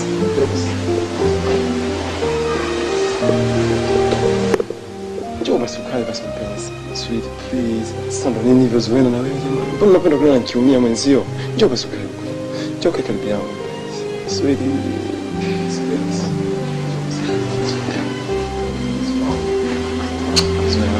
Sina bwana haraka na ndoki. Zuena. Sasa haraka nini tena mpenzi? Yaani ungejua. Yaani ndio siku mbaya nilikuwa naisubiri kuliko siku zote hapa duniani. Na basi unipata kisa hapo tano yangu pata kutulia Zuena mpenzi. Listen darling. Sikiza. Siku nyingine sio leo. Kwani sio leo?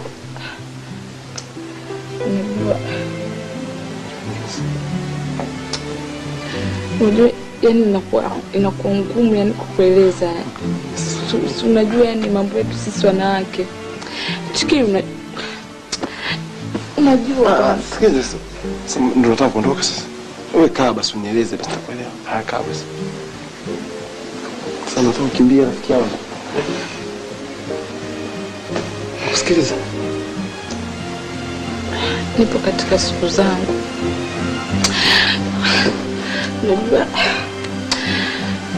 Najua ni I've hurt you.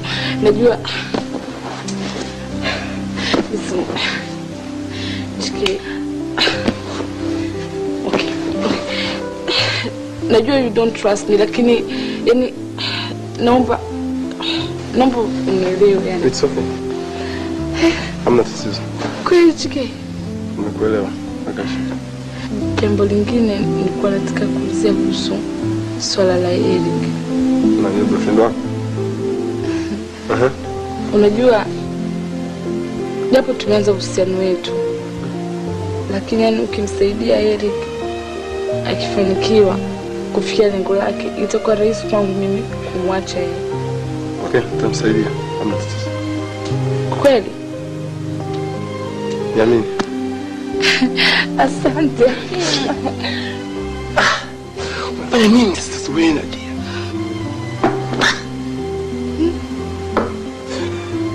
Na shetani ndani ya roho yangu Zuena. Nasikia utapata mengi mazuri zaidi ya hivi. Zuena, mdomo unaweza ukaidi Mungu mzima. Lakini je, kweli tutatekeleza Zuena? Trust me. Sasa Zuena, I have a present for you. Wataka kujua nini? Nimealikwa katika bonge la tamasha huko Zanzibar. Ni tamasha kubwa hapa duniani. Na moja ya mastaa ambayo amealikwa katika tamasha ni mimi. Sasa nataka niandamane na wewe pamoja na Eric.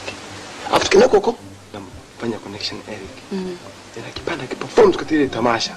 Ameonekana ulimwengu mzima. Sasa nipende zaidi hapo. Kweli? Sweetie.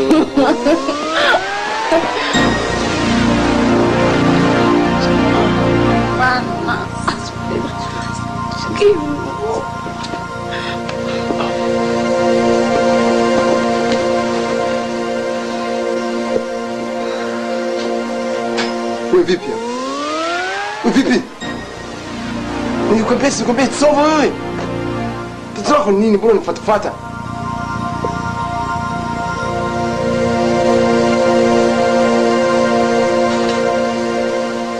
Nakupa masaa 48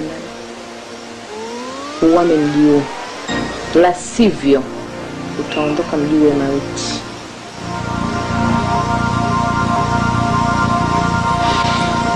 Kwani shemegi kaka mpaka sasa hivi hajaamka bado? Si unajua siku hizi ni boss tena.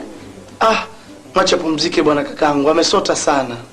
Ukitoka basi nifungie mlango narudi tena kulala. Shemegi, unajua leo nitachelewa kurudi kidogo kwa sababu nitapita kule kwa kina Zuena kumwangalia Zuena. Tena Eric umenikumbusha. Kuna kitu nataka nikwambie. Kuhusu nini? Kuhusu Zuena. Inasemekana Zuena amerudishwa jana usiku sana kwao na gari fulani, na hiyo gari ndani kuna wanamuziki yao maarufu sana, GK na AY. Zuena? Hata mimi nilishtuka hivyo kama ulivyoshtuka wewe Eric. Niache mimi. Ngoja kwanza, unataka kufanya nini Eric? Keti nakwambia Eric. Mbuga yangu mpenzi anaitwa Zawadi.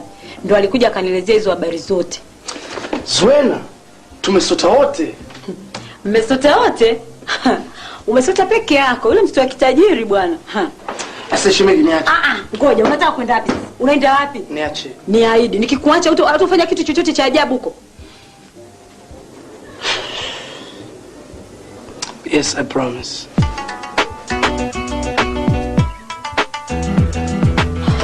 Zuena, nimesahau simu yangu. Usinitajua. For goodness sake, jamani, simesema sitaki vitu kama hivi. Labda Anita. No, kwa kweli hivi vitu viondoke. Alafu can't find the phone. Labda ungeangalia kwenye TV.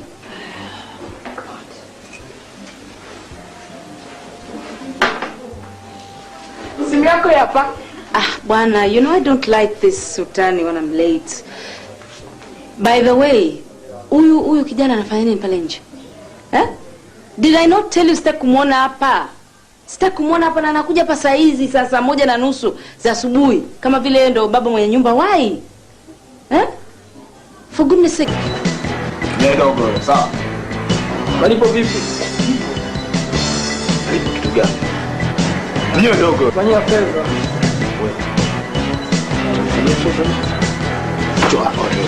The last time. Catch you. Last.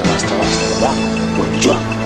Sasa sio hivyo. Sasa njoo tufanyie kwa tarehe.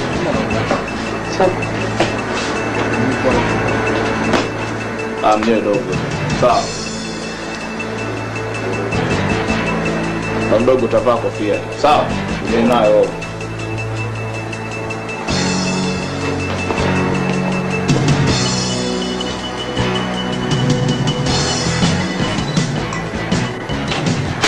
Acha tatutesa mpaka lini huyu? Ama kumnyoa mdogo wake wala nini? Mdogo wake tunamchaka. Ama kumnyoa. Wewe bwana unachemsha na wastako sababu wa madeni zenu bwana. Salau rafiki yangu huja magani mimi nashindwa kumuelewa kabisa. Wewe acha tu jamaa huyu anakuja kila siku kutu.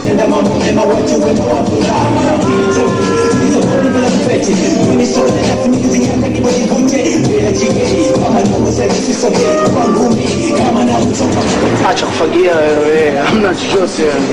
Eric, unaonesha talent. Jamani, sikizeni, naombeni msipande jamani. Tena kufutia aibu pale. Wewe nini wewe? Mbona unakuleta hizo? Bila ambieni bwana, kufutia aibu. Tumefanya mazoezi ya kutosha bwana. Mbona unatushusha moyo wewe? Wenu wanafanya.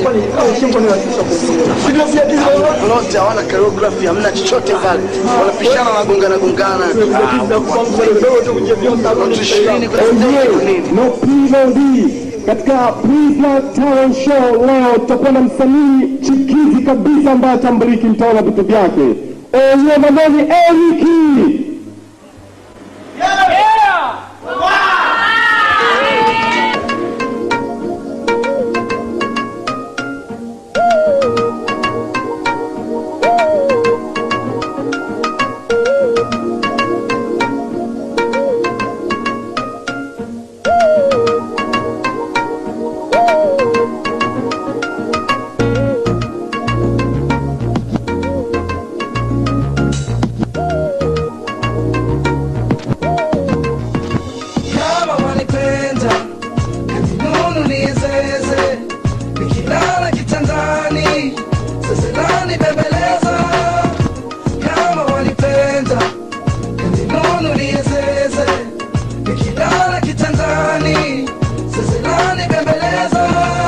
Mateso moyoni, usiku silali, hadithi sitaki, nataka zeze, penzi lako la thamani, tena shati jamani, usiku silali, nakupenda zeze.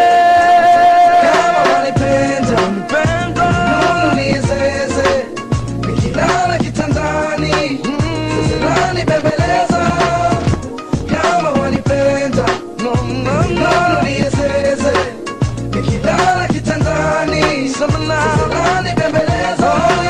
Majungu sitaki, zeze langu silipati, mapepe sipendi, penzi lako burudani, wapo kitandani, zeze langu manani. Kama wanipenda, nunu ni zeze, nikilala kitandani, zeze nani bembeleza.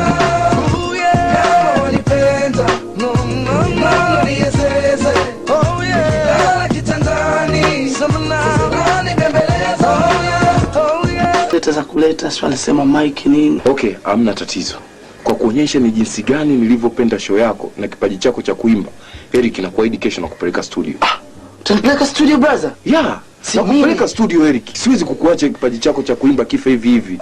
Nitajitahidi kadri ya uwezo wangu Eric uwine. Na hii nafikiri ni kama ile ndoto ambayo nilikuwa nikiota siku zote. Asante sana brother. Wewe endelea kulala. Mimi niache niwahi ofisini. Sawa, asante brother. Yeah, babe. I can't believe. Asiwe. Asiwe. Ngoja nikupe habari nzuri. Bwana brother ananipeleka studio. Nimesikia yote. Yaani hata kama Shimsamo amekubali, basi kila mtu atakubali. Bwana muziki wa leo si mchezo, mwenyewe nimekubali. I told you. One day I'm gonna be a hero. Great hero. Sasa unaamini? Umeamini? Lakini darling, usijisahau, bado hujafika. Safari ndefu. It's a very long safari. Darling, najua ninapokwenda ndo kugumu kushinda sehemu zote. Lakini kufika mpaka hapa nilipofikia hadi stage ambayo napata muda wa kurekodi, nafikiri Mungu atanisaidia sana. That is why I'm here, kusaidia kwa hali na mali kufika huko ambapo bado hujafika. Siku moja nitafika. Najua jana nimeanza kupanda ngazi. Alafu wale pumbavu wanataka kuniletea mimi gozigozi. Lakini nani hao? Sako. Leo tupo pamoja. Eric, Ukiniacha, Eric, I promise, I will kill myself.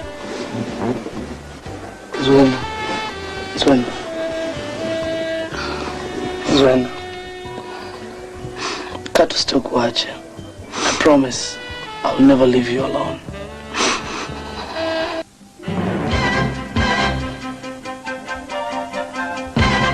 Ulilala wapi jana usiku?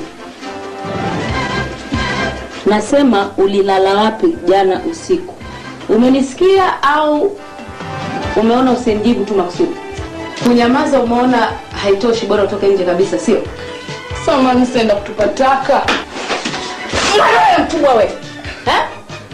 Unajua shida uliyopata ulipokuwa na wewe mvuta bangi wako? All the neighborhood is talking about us. Unajua hiyo shida? Wewe kumbi zote za starehe unajua wewe. Much more. Sijui 420, sijui wapi Mambo Club, sijui wapi. Kama wewe malaya sio malaya ni. Mama anita malaya. Shut up. Tena shut your mouth now. Kama kulala huku ndani kumekushinda, pack your things and go and live with that mvuta bangi wako. Nimeshakuchoka. Umesikia? Asante sana kwa kunita malaya. Nina bado sijamsikia baba akikuita hata siku moja. Yes, kwa sababu mimi sio. Asante sana waonita shetani, kwa sababu shetani ndio anafanya mambo maovu kama haya.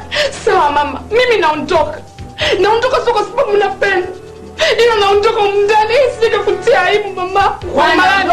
Ondoka. Ndio naondoka. Tena the sooner the better.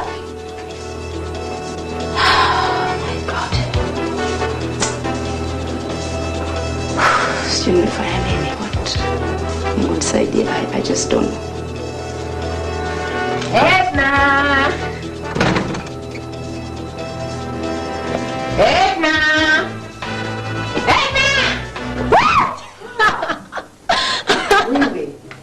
Kumama stuka.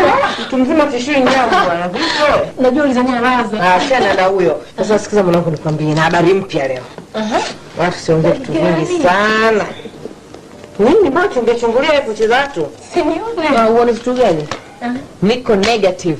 Negative nini? Sina ujauzito. Kuna Stella? Cheti siki. Mimi daktari ananiambia, sipati kwamba fulani uliokuwa nayo leo hii. Usiniambie. Kwanza nilikuwa nafikiria ningekuwa na mimba ya yule kaka alivyokuwa mbaya, kaka mweusi mfupi mirasta, utafikiri jini. Nashukuru Mwenyezi Mungu kunyima kizazi na yule baba. Tena mshukuru Mwenyezi Mungu mkubwa, angenipa ningekufa na hiyo mimba. Tena mshukuru Mungu sana, maana mtoto wako angekuwa kituko mji mzima. Sio tunazile rasta hizo kwa raza. Kama nikia pweza. Sasa angetisha mwanangu. Mungu. Sasa mshikaji wangu anachofuata kusherehekea Stella. Au sio? Yao.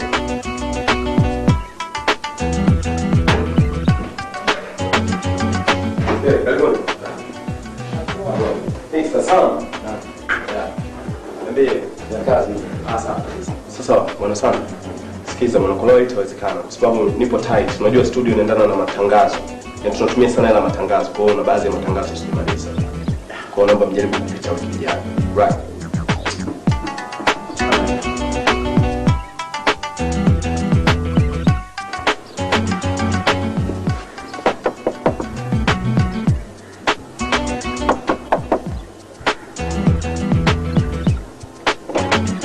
Mr. Sam.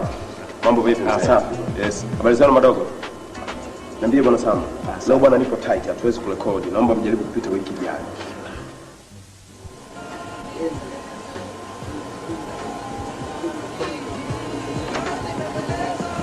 Haya, sema madogo. Vipi? Huyu kaka yenu Sam yuko wapi? Mr. Sam. Aisee, kwanza asubuhi sijafanya kazi yoyote. AC inaleta matatizo na kompyuta jam. Kwa siwezi kufanya lolote. Piteni wiki ijayo, au sio? Mabebe sipendi penzi lako burudani, tuwapo kitandani, sasa langu manani, sasa langu manani. Kama wanipenda mbona nizeze Yana, kaya haraka kimbia. Eric,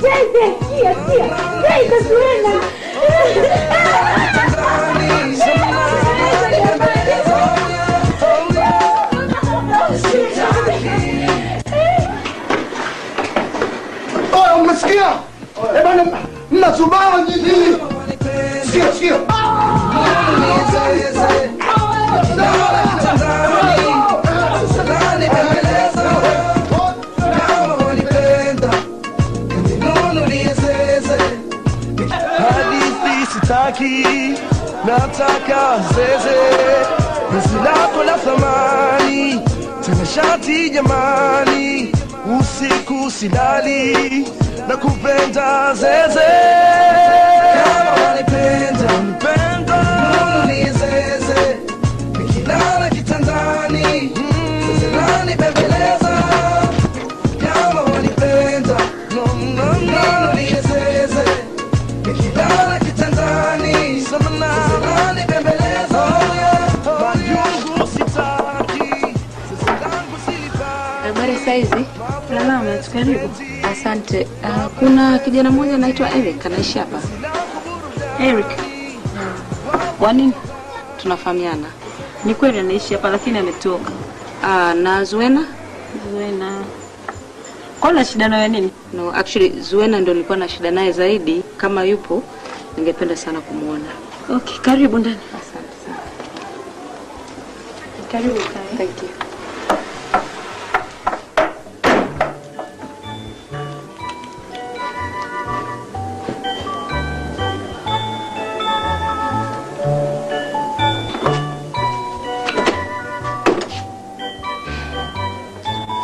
Zuena. Zuena, please. Hapo. Please, Zuena. Look. Sitaki tugombane, please. Just come, please. Ebu njoo tuongee vitu fulani. You don't know how hard it was even kutafuta mpaka kupata hapa. I just want to talk to you, mother and daughter. Unaelewa? Please. Mother and daughter. You hate Eric. Kwa nini tena mimi pia unanichukia? Zuena, listen my darling, I don't hate Eric. I don't. It's because I love you so much. Please, njoo basi hapa tuongee kidogo. I'm sorry. Unafikiri ni rahisi mama kumwambia mtoto wake kwamba they're sorry? It really means kwamba I'm missing you. Don't be fooled by these guys. Wanaume, they can use you and abuse you na kesho wanakutupa huko barabarani. Please, come home. Halima. I am Halima to you now. Spare me that crap. My goodness. I think sasa hivi kwa kweli you've crossed these borders. Am I your friend? You're not my daughter. Mimi mtoto wangu hakulelewa hivi. And she would never dare kuniita mimi by my first name. If that's how you feel about it, bwana, so be it. But I tell you, you're going to regret this. Uta regret. As long as I'm your mother, you will live to see this day. And so be it.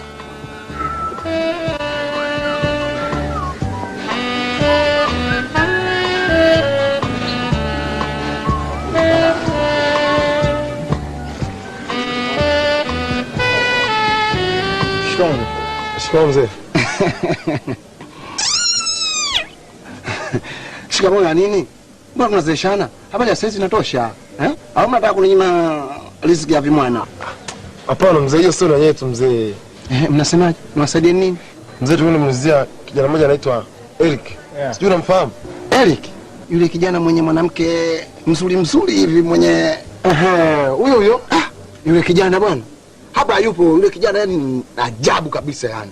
Ameondoka hapa, ameondoka na pesa za mwenye nyumba, mpaka leo hajaonekana. Alafu cha kushangaza, mimi namshangaa sana yule kijana. Sasa mzee, ngoja. Yani anashangaza mimi kitu kimoja. Yani ameondoka hapa, baba mwenye nyumba mwenyewe ndo anategemea hela yake ya pango. Alafu yeye ameondoka na pesa zake zote. Unajua mzee, basi ngoja kwanza. Alafu cha kushangaza, katika mtu ambaye alikuwa mbaya, mbwa yule ndo afai.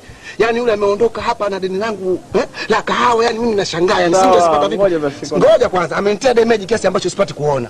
Shilingi 60 za kahawa ameondoka nazo, yani mimi ninashindwa kuuza kahawa yangu hivi sasa. Yani msingi wangu wote kwa promotion. Hafai, yani nasema hafai.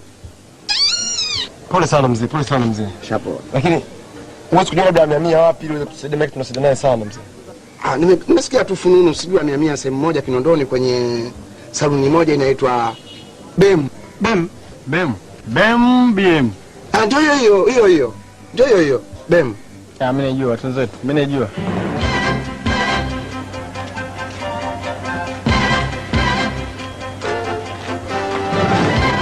Mambo Edna. Stella, mambo. Hey jamani. Mbona mnitumia hivi?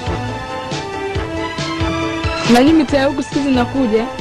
Mimi nakaa pale mbele pale na Eric kwa kaka yake. Huko nimetoka zangu sokoni naenda nyumbani, tendeni basi ndani. Jamani, najua mnanifikiria vibaya kuhusu JK, lakini mimi JK sina uhusiano naye wowote. Hauna uhusiano JK? Edna, unasikia? Zuena hana uhusiano na JK. Sasa kwa nini kumsingizia mtoto wako?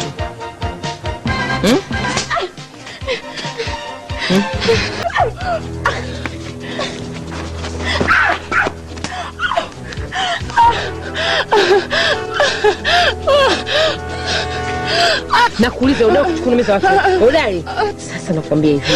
Hiki ni kionjo. Kipigo kinakuja. Tuenzetu.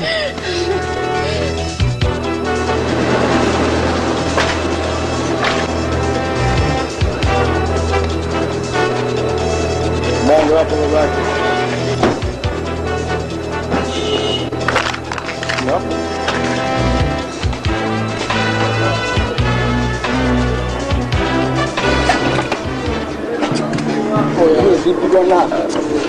Haya, tatizo letu ni sehemu nasemaje? Ndugu yangu hata salamu basi. Wewe mimi salamu yangu ikusaidii kitu bwana, wewe sema shida yako nini unataka nisaidie? Kwani ugomvi basi ndugu yangu wewe? Basi hii niondoka bwana. Tulia kwanza bwana, sikiliza hapa. Isiwe tabu. Sikiliza basi. Tunaanza jamaa moja mtu Eric. Si nataka Eric. Oya, msubiri huko basi nikaitie, asema. Sawa basi, hamna nafanya sawa basi. Ndio basi kwa sababu tulisho tukusimama salama. Bwana mimi naondoka zangu bwana. Sasa wewe tatizo ni nini mshikaji wangu mpaka sasa wewe na wewe sometimes tumia akili bwana wewe. Angalia kama tukiondoka hapo unataka utafikiria nini? Sio tunajua tukija kwa shari tu sasa. Wewe tunavyojizavisha kwa ajili ya watu wenyewe mabwege tu. Unajua wewe mimi nzenda kama wewe ndio ulikuwa mtu wa kwanza kunishauri mambo ya maana lakini badala yake unakwenda kama mzigo. Mimi na shida kuelewa unajua. Bro jamaa kasema. Bwana jamaa kasema vipi? Hataki tena dili na nyie. Si mnakumbuka siku hiyo mmemfanyia kule? Sawa. Nataka sasa muondoke, anakuja kwa kuta hapa atakuja kwa balaa bure yani. Sikiliza bro, jamaa si mshikaji wako bwana, naomba kaongee naye, mwambie ni bahati mbaya, sote ni washikaji au vipi? Tumefanya vile tukao tufahamiane, sasa tumefahamiana, mwambie la sawa mambo madogo, mshikaji nakuomba sana. Sawa ndio bwana, mshikaji kisivyo mwana kule ndani aweza akatoka kaja kuongea na nyinyi. Unaona? Yaani nyinyi leo muondoke. Bwana mimi naondoka zangu bwana, wewe usikiliza wewe bwana, usinichanganye bwana, mbona mambo madogo afu na mind bwana vitu vidogo hivyo. Hapo mtoto mbona anachonga bwana, mshikaji wake.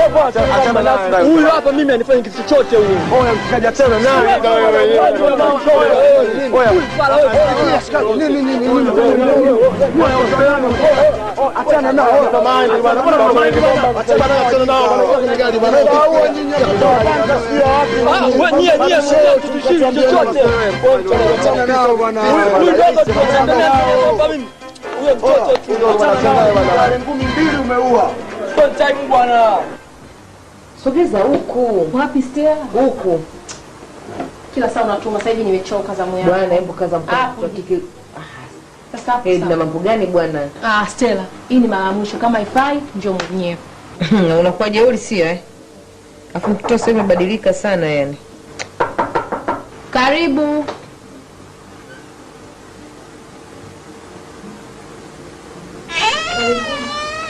Habari zenu? Nzuri. Samahani, sisi tumemkuta Stella? Stella?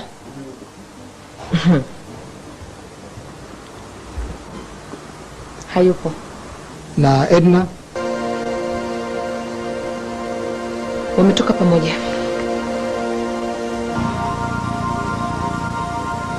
Basi tabitu wasubiri.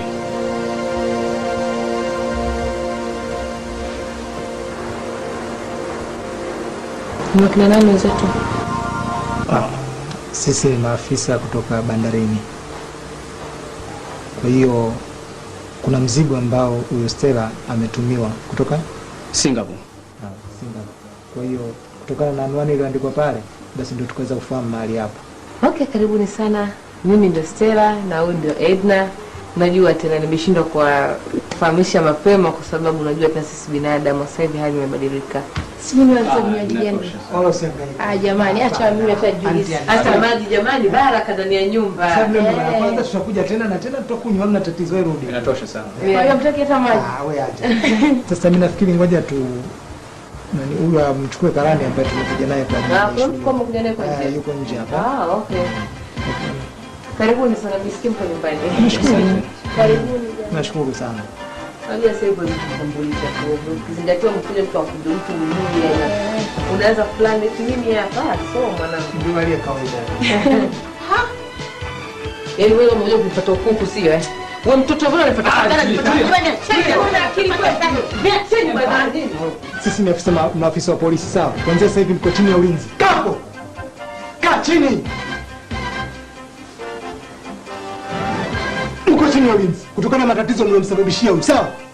Zuena, lakini situngeamaliza tu. Mtamaliza mbele ya safari.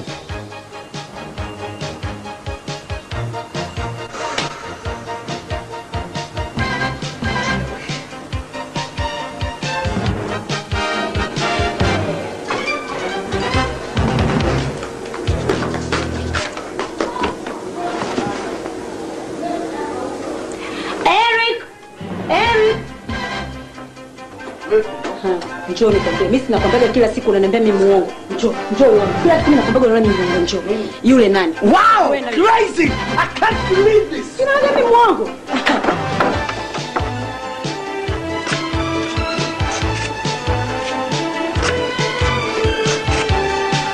Banyisheni hapo hapo. Simameni hapo hapo. Hapo hapo nimesema. Sikia mshika. Bwana mistaki Naomba usikize basi. Hapo ndo unakosea. Unakuja kwa acha nikosea mimi nipo. Unamfikiria sivyo babake.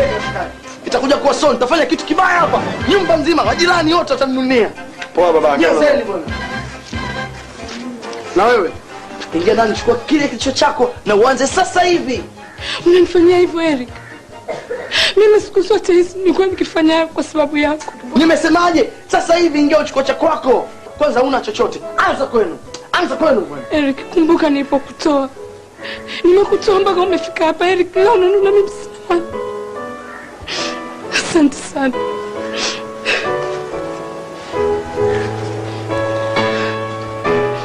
Eric, one day, one time, you will remember this. Bye. It's one day, one time. Go to hell.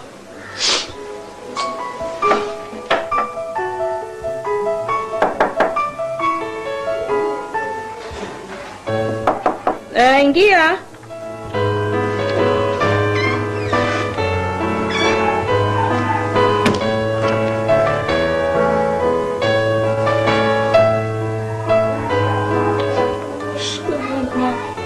Umetoka wapi wewe? Manisamehe. Ati nini unasemaje? Manisamehe, nimerudi nyumbani. Ebu usikae kwenye hicho kiti. Nimekisafisha jana tu. Hapo chini. Yaani. Hebu jiangalie. Umetoka wapi? Nimefukuzwa.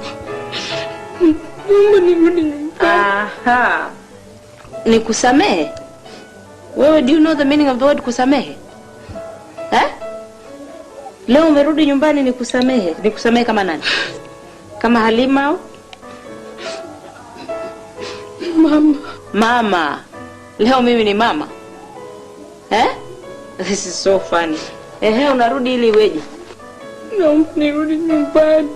Naomba niende shule. Shule. Yake Mungu yafani. Yaani shule ikusubiri wewe muda wote huu. Leo ndo umeona umuhimu wa shule. You're not serious. Nini kimetokea huko hivi nende? Mfukuza. Umefukuzwa, umepata shida. Leo ndo unajua shida, sio? Unakumbuka maneno yangu? Unakumbuka nilikwambia nini that day? Nilikwambia nini siku naondoka pale? Umeshajifunza, dunia imeshakufundisha. Basi una bahati. Unajua nimefanya renovation ya hii nyumba. When you are not here. And I have the perfect place na sehemu nzuri sana kupeleka. Hebu njoo. Asante. Njoo nikwambie exactly.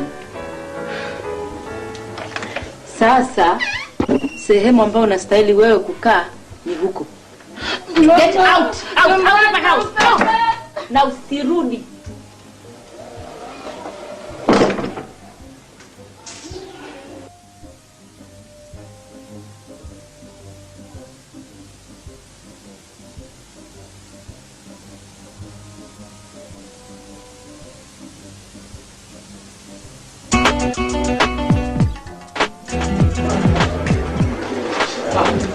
Blaza shikamoo. Shikamoo brother. Yaani brother wanakuja nao wao hawafai kabisa au tushatimua sisi humu. Blaza mimi si nao chochote, hawana mpango wote wa jamaa. Ndio kama watoto wako, mtoto anachonga kama manasi na huyo. Wewe mimi sio unaika mikwala nakwambia kabisa. Sasa mwanzo kujaribu mjomba tena na wewe bana. Hizo habari mimi sio kuzisikia, ndio maana mwaleta vijana hapa. Eric, kwa nini sasa wachangamkiwe nzio? Sinaongea na wewe. Brother na maana hawaje kuambia ulichonifanyia. Wameshanieleza kila kitu. Mimi sikuongea nao bwana kwa sababu hao jamaa wamenifanyia kitu kibaya sana. Yaani wewe usingeweza kuja nao hapo ungekuwa unafahamu. Eric, iliyopita amepita ndugu yangu. Achana iliyopita tuongelee na kuja mbele. Tuliza hasira Eric. Nyinyi ni wanamuziki wachanga mno. Kwa hiyo ugomvi wenu sasa hivi haufai. Kati ya nyinyi kwa nyinyi. Sasa hivi mnakaa kama inabidi mkae na mpigania haki zenu kama wanamuziki. Hao sio bwana, wanajifanya mabata watoto wakishua. Hamna, sio hivi babake, ukisema hivi utakuwa unakosea au vipi? Kama alivyosema brother Sam, unajua sisi kama wanamuziki inabidi tukae chini tuwe pamoja. Sio kama kwenye muziki tu. Hata zaidi ya muziki kama tunahitaji kuwa tukiwa pamoja hata katika kutetea haki zetu. Unajua umoja ni nguvu, utengano ni udhaifu, au sio? Bwana Eric, naomba nisamehe bwana kwa mambo yale yalitokea nini kwetu, sawa na iliyopita nini, tuweze kufanya kazi zaidi na zaidi, hata Nyamwezi pale na mshikaji pale, au sio? Yaani tusawazishe ya mambo nini tuweke amani nini, tuweze kujenga ushirikiano, tutengeneze mambo zaidi na zaidi mazuri bwana.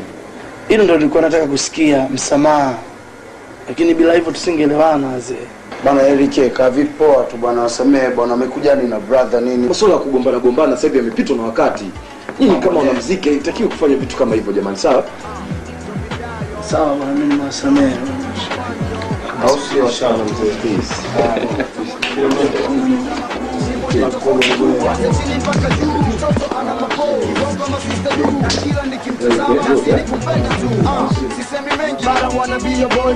Hakuna zaidi yako, please be my girlfriend. Uwe wangu wa kufa na kusikana mama, unachotaka nitakupa, twende angaza na kuwa na girlfriend. Mwenye kucha za kung'aa, pamba za kuvawe na mimi. Kuwa na girlfriend, mwenye shida na balaa, anitoe mashakani. Kuwa na girlfriend, mwenye pozi na nasaa, anipende masikini. Kuwa na girlfriend, girlfriend, girlfriend. Yani picha limeanza, topenda nimepigika. Kwa kifupi natafuta dada mwenye vyangu vigezo. Kwanza akitembea kama kinyonga, pili awe anaringa kama twiga. Nadhani hapo umenipata, msela wako nakupa da da da da da. Mwenye kucha za kung'aa, pamba za kuvawe na mimi. Mwenye shida na balaa, anitoe mashakani. Mwenye pozi na nasaa, anipende masikini. Girlfriend, girlfriend, girlfriend. Ukimwona utamwona nasi, ni mwenye tofauti kubwa. Mtoto ana mapo.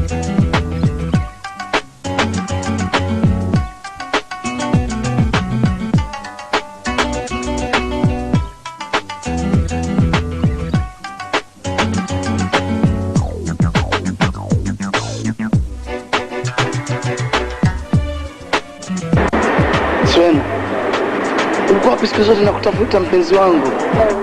Mimi si mpenzi wako. Mimi ndo mpenzi wako. Kama nimekuwa mimi mpenzi wako, kwa nini unifukuza? Swena, najua nini nilikuwa kosa langu, lakini sasa I want you to come back to my life. Siwezi kurudi katika maisha yako. Eric, napenda muziki. Na you're the top musician in town. Kwa hiyo hauwezi kuchanganya vitu viwili kwa pamoja. Ni bora uendelee na muziki. Swena. Eric, I'm sorry. I made a mistake. Lakini kati yetu lazima mmoja sacrifice. Na siwezi kukuacha wewe sacrifice muziki. But I still love you. Barafu wa mola napenda kuwa na girlfriend. Mwenye kucha za kung'aa, pamba za kuvawe na mimi. Mwenye shida na balaa, anitoe mashakani. Mwenye pozi na nasaa, anipende masikini.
Limas pekee yenye virutubisho asilia vya kukufanya ujisikie vizuri kila siku.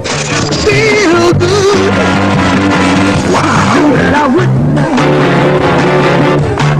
So good. Monster Dinners feel good every day.